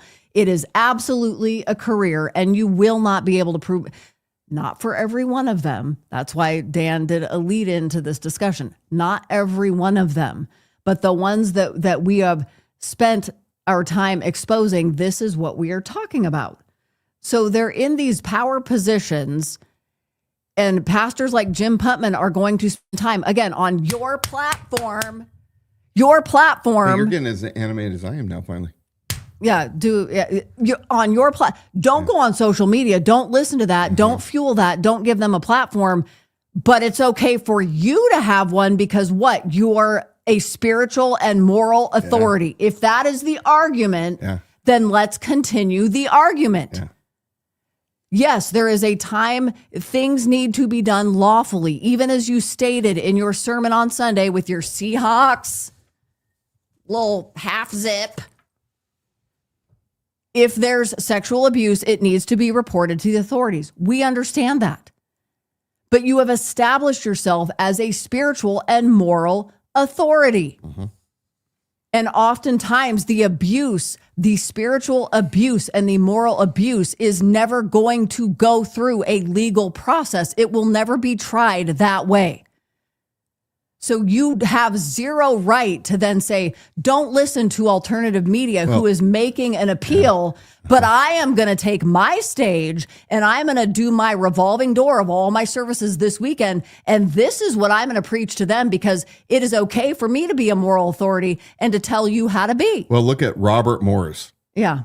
Big ass pastor that had quite the congregation, and he had the well-known secret for almost 40 years that when he was a young pastor, he was staying with people. I remember when pastors would come and actually stay with families. You know, it was kind of a thing back in the 80s, late 70s, early 80s. He was there and he was molesting the host family's daughter. And it happened numerous times. And it was known. And guess what the pastors did that were surrounding him? They covered it up. And it was proven that they covered it up. We can talk about all the Southern Baptist convention leaders that are part of that group. We can talk about Mormons. We can talk about evangelicals. We can talk about Catholics. Whatever your subscribed faith is, it's up to you to hold everybody to the same standard, which is we're all supposed to believe in a higher being, set the rules into place, and does not allow the harming, the sexual exploitation of women and children. It's not just our job, it's all of you. And to those that are in Candlelight right now, you've undoubtedly heard what's going on. And the fact that you're still going there with zero accountability, you all know what the truth is, and you are going to be held accountable, if not here, in the afterlife, for having the knowledge and failing to do and act accordingly. In fact, what you have is you have this smirking jackass, Paul Van Noy. Did we even talk about, I can't remember, the Jezebel spirit? We didn't even last week we talked about that. Jezebel. I mean, I've got that. I mean, you got this made up terminology, the Jezebel spirit. You know, Dan and I have decided, okay, if you're inventing a Jezebel spirit to say you're somebody, you can't even ask that question. That question's coming from the Jezebel spirit. Don't even ask me. I have no accountability to that because that question's coming from the Jezebel spirit. Yeah. Well, we're going to start making up our own spirits. If you can make up spirits, we can make up spirits. Yeah. I think Paul Van Noy is inspired by the Nimrod spirit. The spirit of Nimrod. You know, so it was really one of those moments where I don't believe in coincidence. So during the same time that we're putting this broadcast last Wednesday together, Candlelight has their weekly Wednesday night Q&A with Paul. Yep. Paul's freshly back from his several-week sabbatical to Hawaii on a poor man's budget. He comes back and somebody asks him virtually at the same time, we think from the timestamps, when I was bringing these guys to the boots to the head by saying, quit calling women and diminishing women, putting them down by saying they have a Jezebel spirit, because I don't find that anywhere in Scripture. And while we were talking about this new phrase that has come around, and I said the wrong century, it was basically the 1900s, and recently it's been revived again. I think Bill Gothard group used to talk about the Jezebel spirit a lot too. But this is what Paul's, it's going around these groups. They're calling all the women like Danielle, and they're calling Alyssa and others Jezebel. In fact, I think there's some fans of ours that call you Jezebel. I got a fan that calls me Jezebel. But while we were saying that, Paul himself was addressing it. Somebody came up with a question. And there's two things. I wish we had that clip because there's two things. Okay, I'm going to set this up. Yeah. Watch Paul, how he responds as a shepherd of a flock. Watch his body language. Watch the fidgeting. Watch his inflections in his voice. Just watch it all and tell me if it's funny or if it makes you sick. And I'm going to set this up a little bit further. Hang on through the beginning of this video because, as Dan mentioned, I put them side by side for a reason, because these moments happened at virtually the same time with neither person, Paul Van Noy or Dan Wilson, knowing that the other at virtually the same time last Wednesday was speaking on this specifically. So the first clips you're hearing back to back are that, but out of effort of transparency, hang through the rest of that clip, because we are showing Paul Van Noy's response from his stage last Wednesday in full context and his full response to the question that he was being asked. So let's watch this together. It's probably a Jezebel spirit. Jezebel spirit. Absolutely run from that conversation or set them straight. Go into the Bible. There is no such thing found in the Bible, a Jezebel spirit. This is a concocted 19th or 20th century bullshit thing that men use in the church to justify their inability to control themselves. I think that phrase that is making the rounds, it's become very popular within churches and amongst church leadership. And I think that also is part of this new church cover-up culture. That is part of it, because it absolves predators of any responsibility, because after all. What do you say to someone who says that they see misogyny in local Christian gatherings and congregations?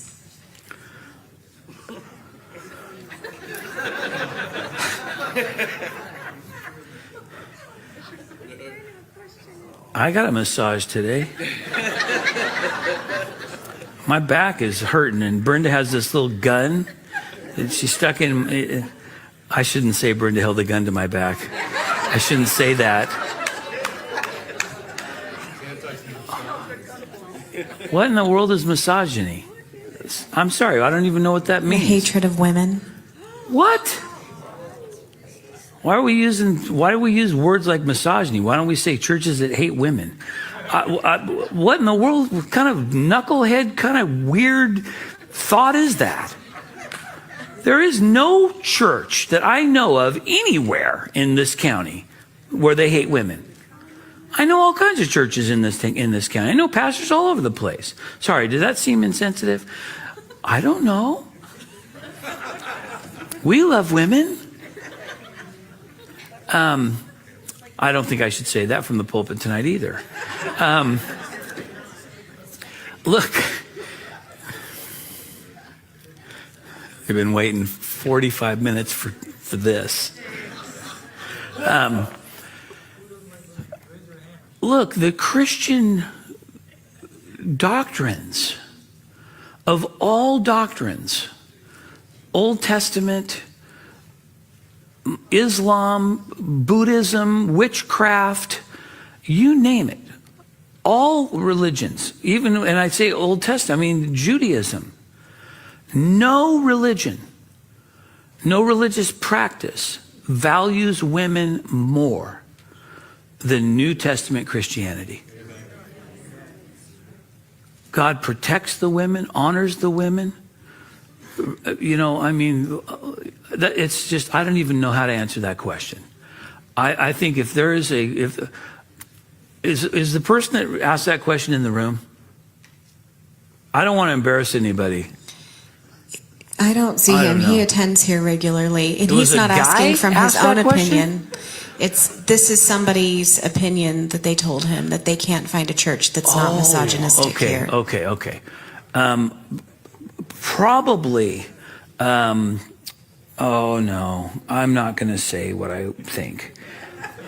If I wasn't being streamed and everything, I would probably say all kinds of things right now. Sorry, I'm getting texts and I want to. I bet you would, Paul. I bet you would. Oh,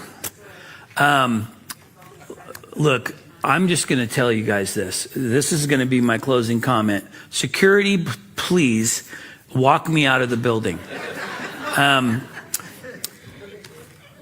It's probably a Jezebel spirit that is even motivating that question.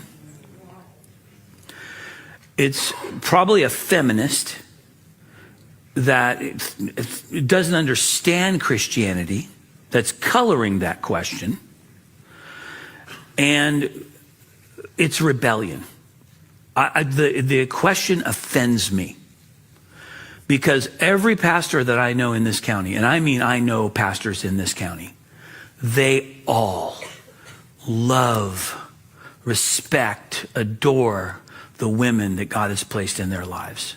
So if somebody says, I've been visiting all the churches and none of them respect women, I have to see the list of the churches you have been visiting, because they're not Christian. The Christian churches of this county are nothing like that. In all of our diversity of doctrine and thought, none honor women more than the Christian churches of Kootenai County and the doctrines of Christianity, period. Amen? All right. And if I just offended you, come and see me and we'll talk about it, and I'll apologize for offending you, but I'm still right. So, all right. He knows all the churches in Kootenai County, and they all love and respect women, and God protects the women and doesn't protect the women. He doesn't even protect his own daughter, his 13-year-old daughter, who was sexually assaulted by the neighbor guy who broke into her bedroom while she was sleeping, assaulted her in her bed, knowing it, did nothing, tried to apparently reform him, and allowed his daughter to suffer as a victim with no justice. Not only as a justice that a father metes out onto those that would harm his sheep, his daughter, none from law enforcement as well. He didn't do it for Alyssa. He didn't do it for his sister when he was, as we've been told, sexually molesting his sister for years, or when he, as a teenager, was sexually molesting his neighbor's daughter and hiring sex offenders to work at the church that he doesn't let anybody else know about. Don't give me that line of bullshit, Paul. That's 100% bullshit. You are mad because you can't control women. And look at all you want to talk about cult-like behavior. What's with the whole laughing and giggling and chuckling and what is with that? If you have headphones on when you listen to that clip, you hear a lady, what kind of question is that? You can hear it. You can hear the reaction from his cult followers who are sitting there in the room with him. Hey, Paul, quote the verse, the book, chapter, and verse of where this Jezebel spirit is. Now, the two that I'm aware of course, goes back to the Old Testament with King Ahab and Jezebel. She was a pretty nasty woman. And they talk about her again in Revelation, different contexts. So where's this Jezebel spirit? Well, I would offer you guys, this is their way of putting women in their place. Because apparently at candlelight, you can't convince women to live godly lives and examples through the teaching of not only the pastor, but also of the women at the church, to have a gentle spirit, right? So no, you have to control them by shaming them. You don't do what we say and what we tell you have to do, you're a Jezebel. Look, Bill Gothard, that frickin' predator. You guys have heard of him. All the homeschooling families for the past 40, 50 years know about him and what a sick fuck he was. Oh. He's the type of guy that would use Jezebel spirit. And Paul, you have no business talking about how you protect or God protects women in Kootenai County. By the way, notice he didn't say that he does. So, I mean, I'll give him that, but it's kind of implied when you can't even protect your own daughter. You couldn't protect the other children that were sexually assaulted by Jacob Saldana over the next 15 plus years. Saldana, of course, ended his life, as we found out from the Coeur d'Alene police report, just shortly after he was being indicted for sexual assault on another minor or two, I believe it was. Don't give me your bullshit, Paul. You don't stand for anybody. Yeah. Except yourself. Paul's bullshit, but then also there's the people that saying, well, Paul, look at what a beautifully written letter or text that Paul sent to his daughter Danielle. He's apologizing. there's something he didn't protect her from, but it's a broad stroke statement. It doesn't prove anything. What is the likelihood that the same guy that he mentions specifically, Jacob Saldana, the guy who's a repeat offender that Paul Van Noy is mentioning in his text, that is the proof of what his daughter Danielle is saying. What is the likelihood that nothing really actually happened, but this is the same guy who it has been legally proven went out to sexually assault other women? And by the way, he wasn't caught, obviously, because we know that once you start that, you keep doing it until you're caught. So it wasn't just. I see if we're just having an argument that it was this one time with Danielle, right, and then later on it was these two other individuals back 15 years apart or however long that was approximately. No, it was done. I guarantee you, numerous times. He just was not caught. And these are not two underage children. You're not talking about five. I've heard so many versions of this story. It is sickening. Like, it makes you want to puke. Yep.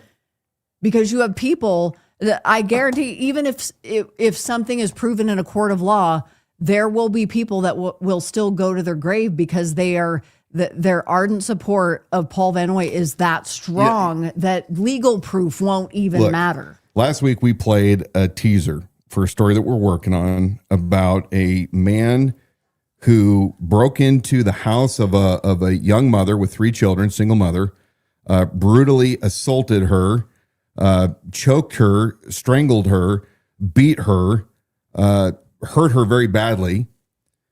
He was caught. He eventually went and was given life sentences. We're working on this story because of the people that were supporting him. Now, I have some of the court documents, and I find it atrocious. That's not even the word. Abhorrent. That you have a pastor who is quoted at the sentencing saying, well, I wasn't here for the trial to hear all the actual things that happened, but I know he's such a good guy, and he would never do anything like this, and I would trust him around my wife and my children.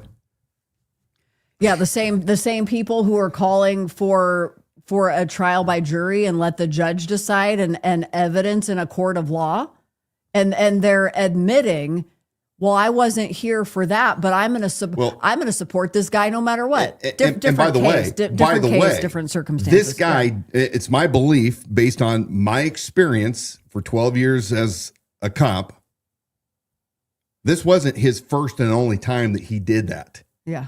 You don't break into somebody's house, attempt to rape them, throw them downstairs, beat them mercilessly, strangle them in front of their children, and leave them for dead your first go around. No. All while he was a good church leader. No. So transitioning from that, if we have talked about what is the responsibility that most especially these local pastors in Kootenai County, if we have undeniably proven that there is sinful behavior taking place in a myriad of forms, proving that Paul Van Noy failed to protect his daughter, proved that in his own words, proving that he admitted to sexually molesting his next door neighbor's daughter when he was a teenager, and he said nobody knows. You are proving deviant behavior that moves back decades into a person's life. This is a pattern. It's an ongoing problem. Proving, in Paul Van Noy's own words, that there is at least one account of a registered sex offender at Candlelight, and that, quote, nobody knows. So this isn't just an argument of these are people who are reformed and that everybody is comfortable with being integrated into the body of Christ here at Candlelight Christian Fellowship. He is admitting nobody knows. Mm-hmm. My argument is where there's one, there are more. Many more. It's like you said, when somebody offends to the degree in the instance that you were just talking about, that is not a first time offense. You don't just come out the gate with that. This is something that has been a practice of a lifetime. So when we've proven sin, and I get, again, the cult followers that are going to say, that's all chopped up, it's edited, it's AI, it's out of context, the whole thing. It's, yes, there are clips that are taken from larger conversations, but what you're hearing has not been edited. That's him saying what he said. So the appeal to local pastors is, what moral and spiritual responsibility do you have? Jim Putman, come with all of the scripture that you have. Well, first you go to him, and then you bring somebody, and then you go through this process. And I had somebody today, they commented, well, shouldn't Paul Van Noy's elders do something? Okay, well, I mean, he had a changing of the guards of elders who all walked out on him with the purchase of the skate facility that they didn't agree with, that we've had people tell us, could have actually possibly been illegal, if not, bare minimum, unethical, immoral. So those guys picked up and left.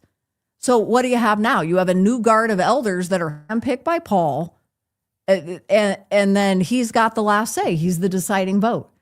Who there is going to hold him accountable? So at what point do people in the community... Well, none, because if they do that, they're probably their own skeletons are going to come out, because these guys are showmen. You got that. You got two things: is you're involved in the crap yourself and it's bad. That's one. Or secondly, you're so concerned about your bottom line, your retirement plan, the butts in your seats at your church, and not looking back. And like Dan said, or looking bad, like you said last week, you don't want that stink on your shoes. I mean, that would be the second one, is I just don't want to get involved. This is something that we brought out on Facebook this week, and we wanted to share it again with you tonight, because we have put forward a public appeal to the other pastoral leaders, and I could say religious leaders, because that doesn't even then say we're just only talking about evangelical or Christianity. But those of you who have been moral and spiritual leaders in our community have a responsibility to this.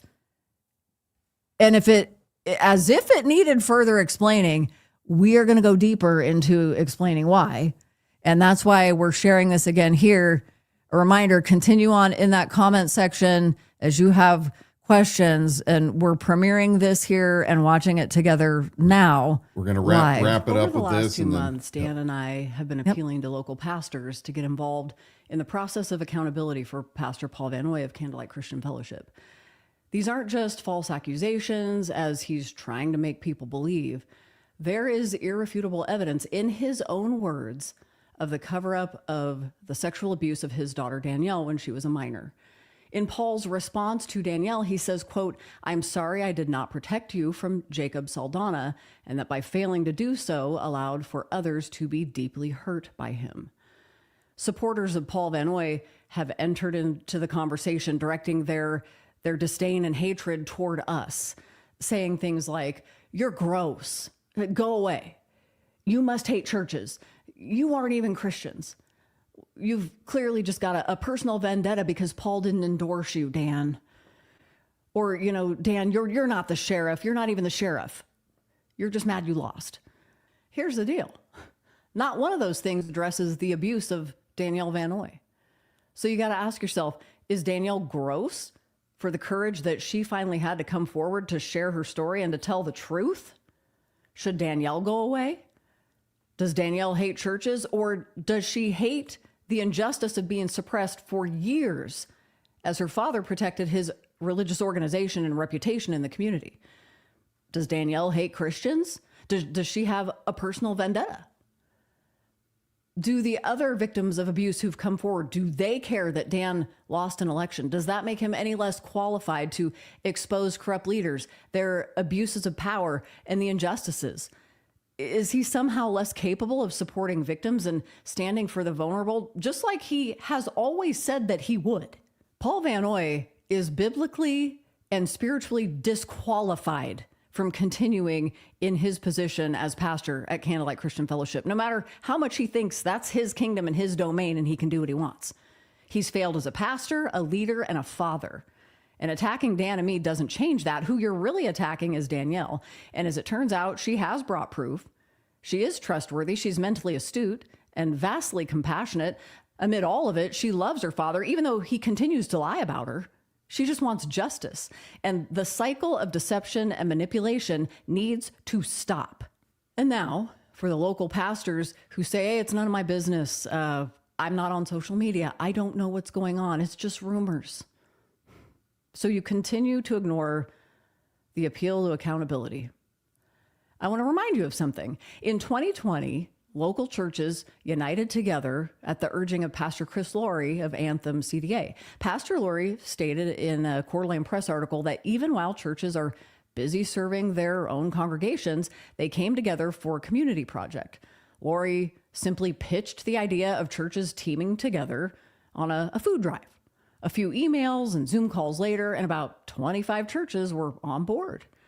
As it turns out, the partnering of 25 churches and pastors was as simple as a few emails and Zoom calls. Doing good for the community may not always result in positive PR. In fact, a lot of times it won't, because it also comes in the form of safeguarding and accountability.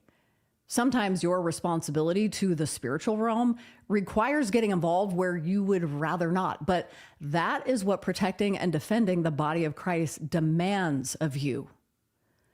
In this same article in the CDA Press, April 2020, Pastor Paul Van Noy says, when churches see a need, they want to be part of the solution. He goes on to say that the spiritual need in our community is greater than the material.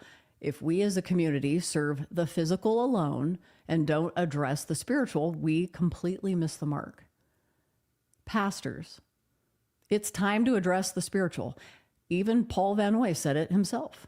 If you don't, you miss the mark completely. It's not enough to say that, well, only if there are crimes being committed, let law enforcement do their job, figure it out. It's not enough to say that, well, because false accusations happen all the time, Paul Van Noy is innocent until proven guilty, somebody else is going to figure it out. You know why it isn't enough? Because you pastors, you have an obligation to the spiritual. You have an obligation to the consequences of sin that many times is never going to be tried in a court of law because God's laws are not man's laws, and you know that.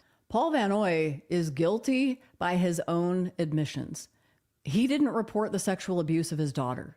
He admits to molesting his neighbor's daughter when he was a teen. This is a guy with a problem. He admits to having a known registered sex offender at candlelight, and logic would tell you where there's one, there's more. His sisters come forward to reveal actions of incest that went unchecked for years in the childhood home. He admits to arrogance. He's been caught grossly lying about political opposition to control the outcome of elections. He continues to use his stage to shame victims, claim personal persecution, and then call his daughter a thorn in his side. The proof, in his own words, demonstrates that Paul Van Noy is a shame to the body of Christ.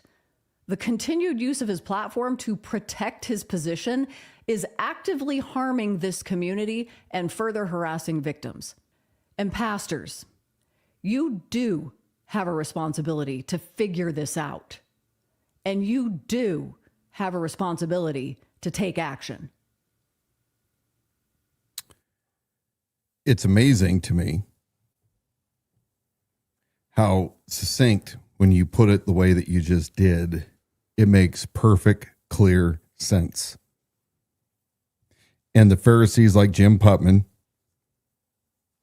and other pastors around that are quietly saying things out loud like, it's gossip, you shouldn't get involved, there's nothing to it. They're willfully ignorant because they don't want to deal with the truth. They're cowards. They are not worthy of being in the position of a shepherd of any kind of a flock. The world is burning down around us in this country as we speak because of the lack of moral courage by our leaders. You want to take a look at what happened with Epstein and how the Uniparty was equally involved, and other heads of states, possibly our own president. You should be absolutely outraged. There should be zero reason for any cover-up. Every file should be released, period. But what we're seeing is we are seeing justice being obstructed. We are seeing no justice for the victims. And as I stated at the very beginning of this broadcast, it's right for us to be angry about it. I am angry about that. I don't know about you, but I suspect that you too are angry. Why don't you have the same anger for what's going on right in your own house? Why aren't you angry that your pastor isn't talking about it on Sunday, even as a warning lest his own congregation go astray? Why is the KCRCC and its leadership remaining silent? They've been closely aligned with Paul Van Noy for many years. All you have to do is look at the Coeur d'Alene Press, and you can see numerous articles.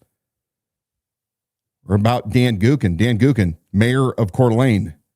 Don't you care about women? I mean, when Terry Seymour ripped that microphone out of your hand and you were adamant. That was a Jezebel spirit, though. Adamant that you were angry, Dan, because they called you not a Christian. They slandered you. They don't care about women and children and minorities. Where's your courage right now?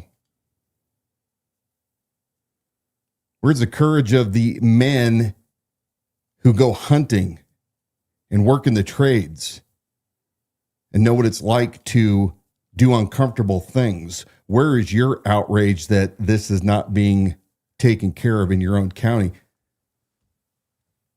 And John Padula, lest you think that we have forgotten about you, the guy that claims that in a podcast you had slept with, I believe, over 1,000 women pre-conversion. How many of those that you slept with were underage? You're the one that bragged hundreds. And I'm positive, I'll go back and look at my notes, that it was over 1,000 women that you claimed that you had sex with. You're now running for county commissioner.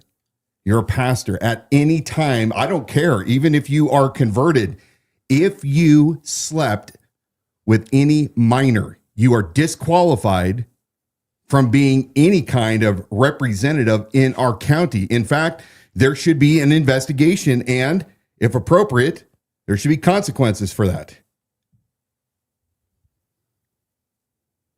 But we have lots of stuff waiting for you guys, because many people that have been abused by you guys for years, people that said that they would never be believed, well, they recorded your conversations.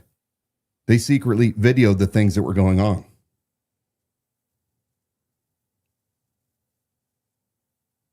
My belief is that if the churches need to crumble around here because of the kind of leadership that they currently are under, an ungodly, unchristlike, not serving the true Christ, they have to fall, then so be it. They fall. But out of the ashes, and by the way, as Julie Roy said, this is happening all over this country. The churches, because of what they have become, should all be metaphorically burned down, and out of the ashes, God, not us, God can rebuild what he needs to out of it. But I am sick to death daily. It gnaws at my guts. It troubles my spirit when I finally realized how uncaring this community truly is towards victims.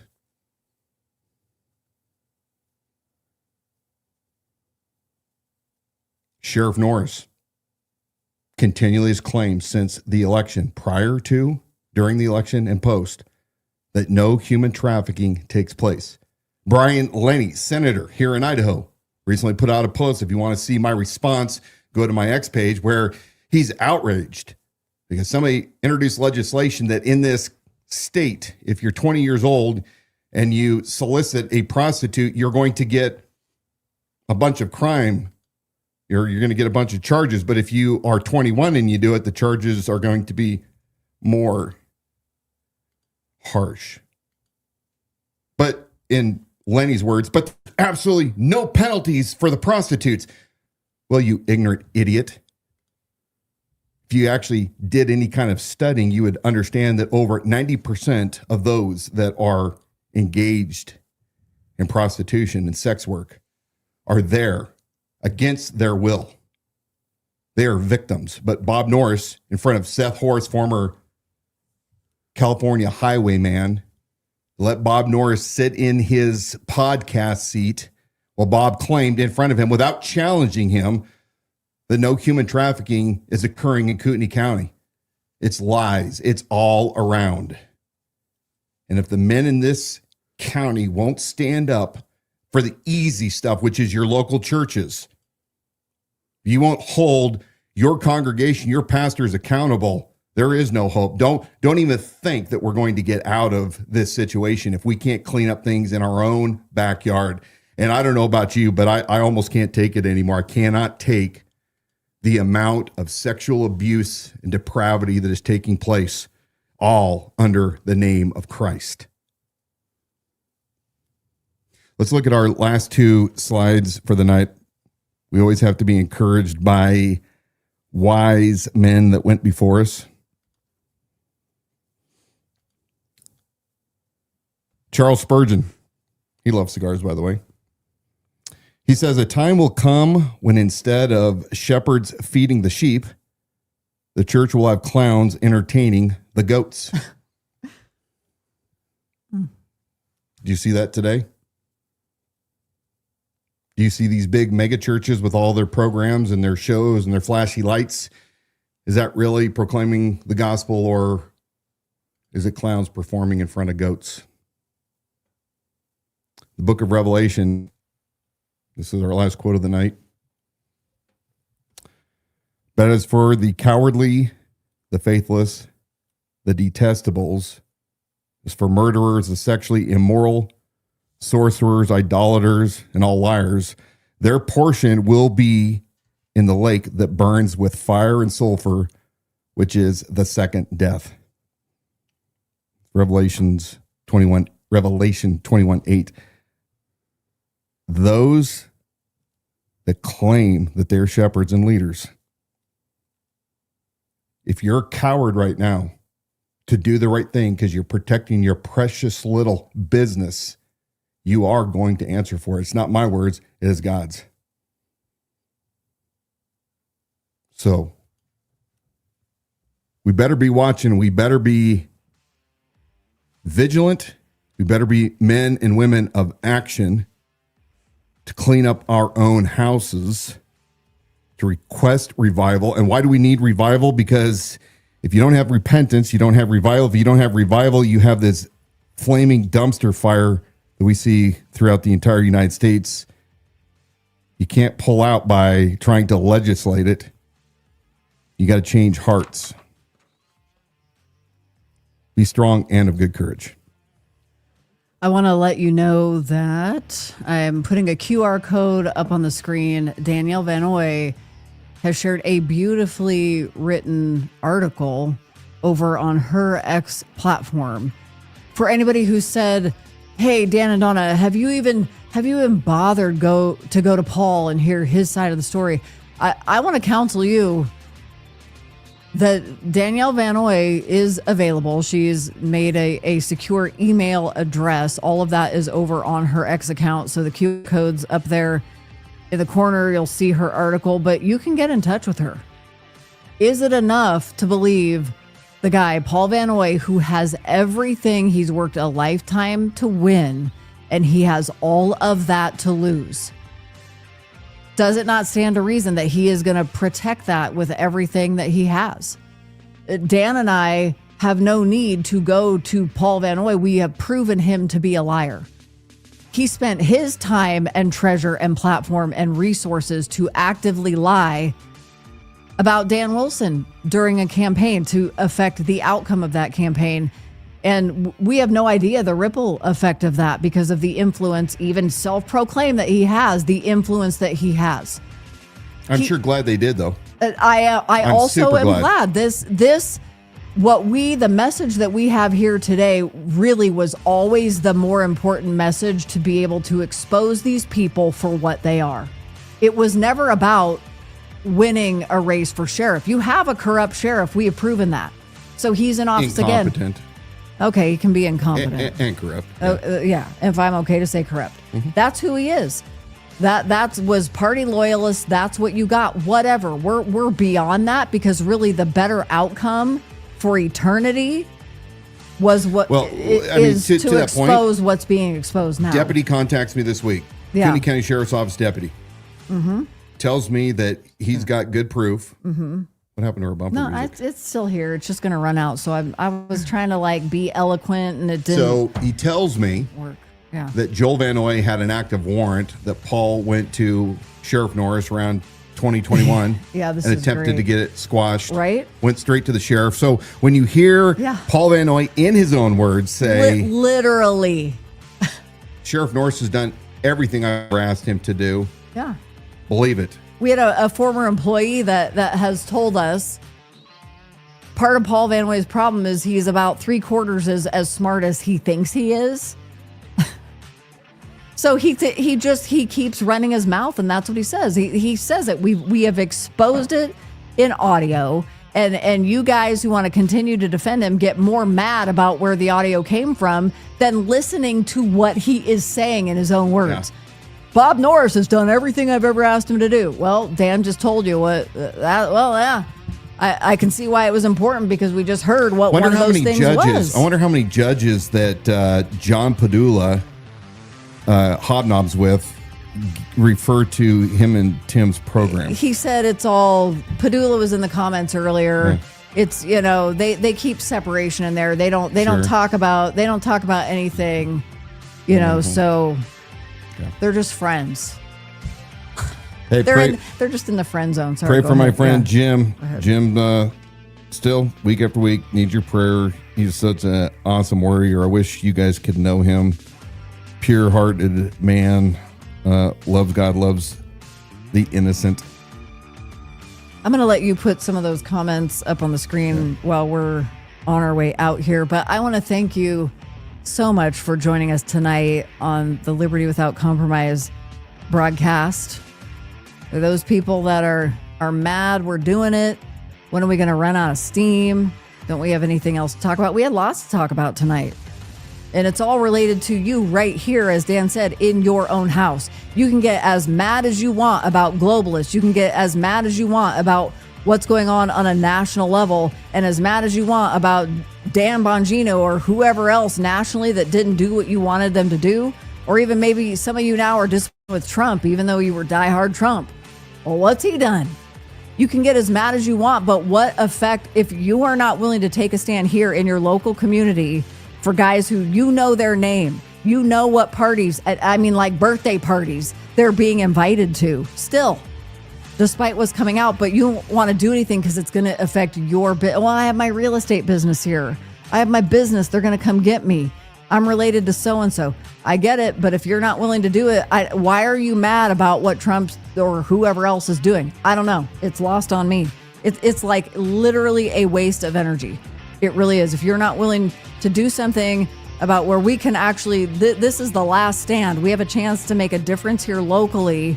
And it starts with holding these pastors to accountability. They created their spiritual positions accountable to nobody. So put enough heat, quit going. Hey. I don't know what you're doing. Adios. Let's go drink. We're out of here. Smoke a cigar. Go to libertywithoutcompromise.com for more. And then subscribe to our YouTube channel. All the episodes are... Hi, Betty. All the episodes are archived there on our YouTube channel at The Idaho Sheriff. I guess that's it. If you like podcasts, you can listen and subscribe wherever you get your shows. I'll stop talking. There you go.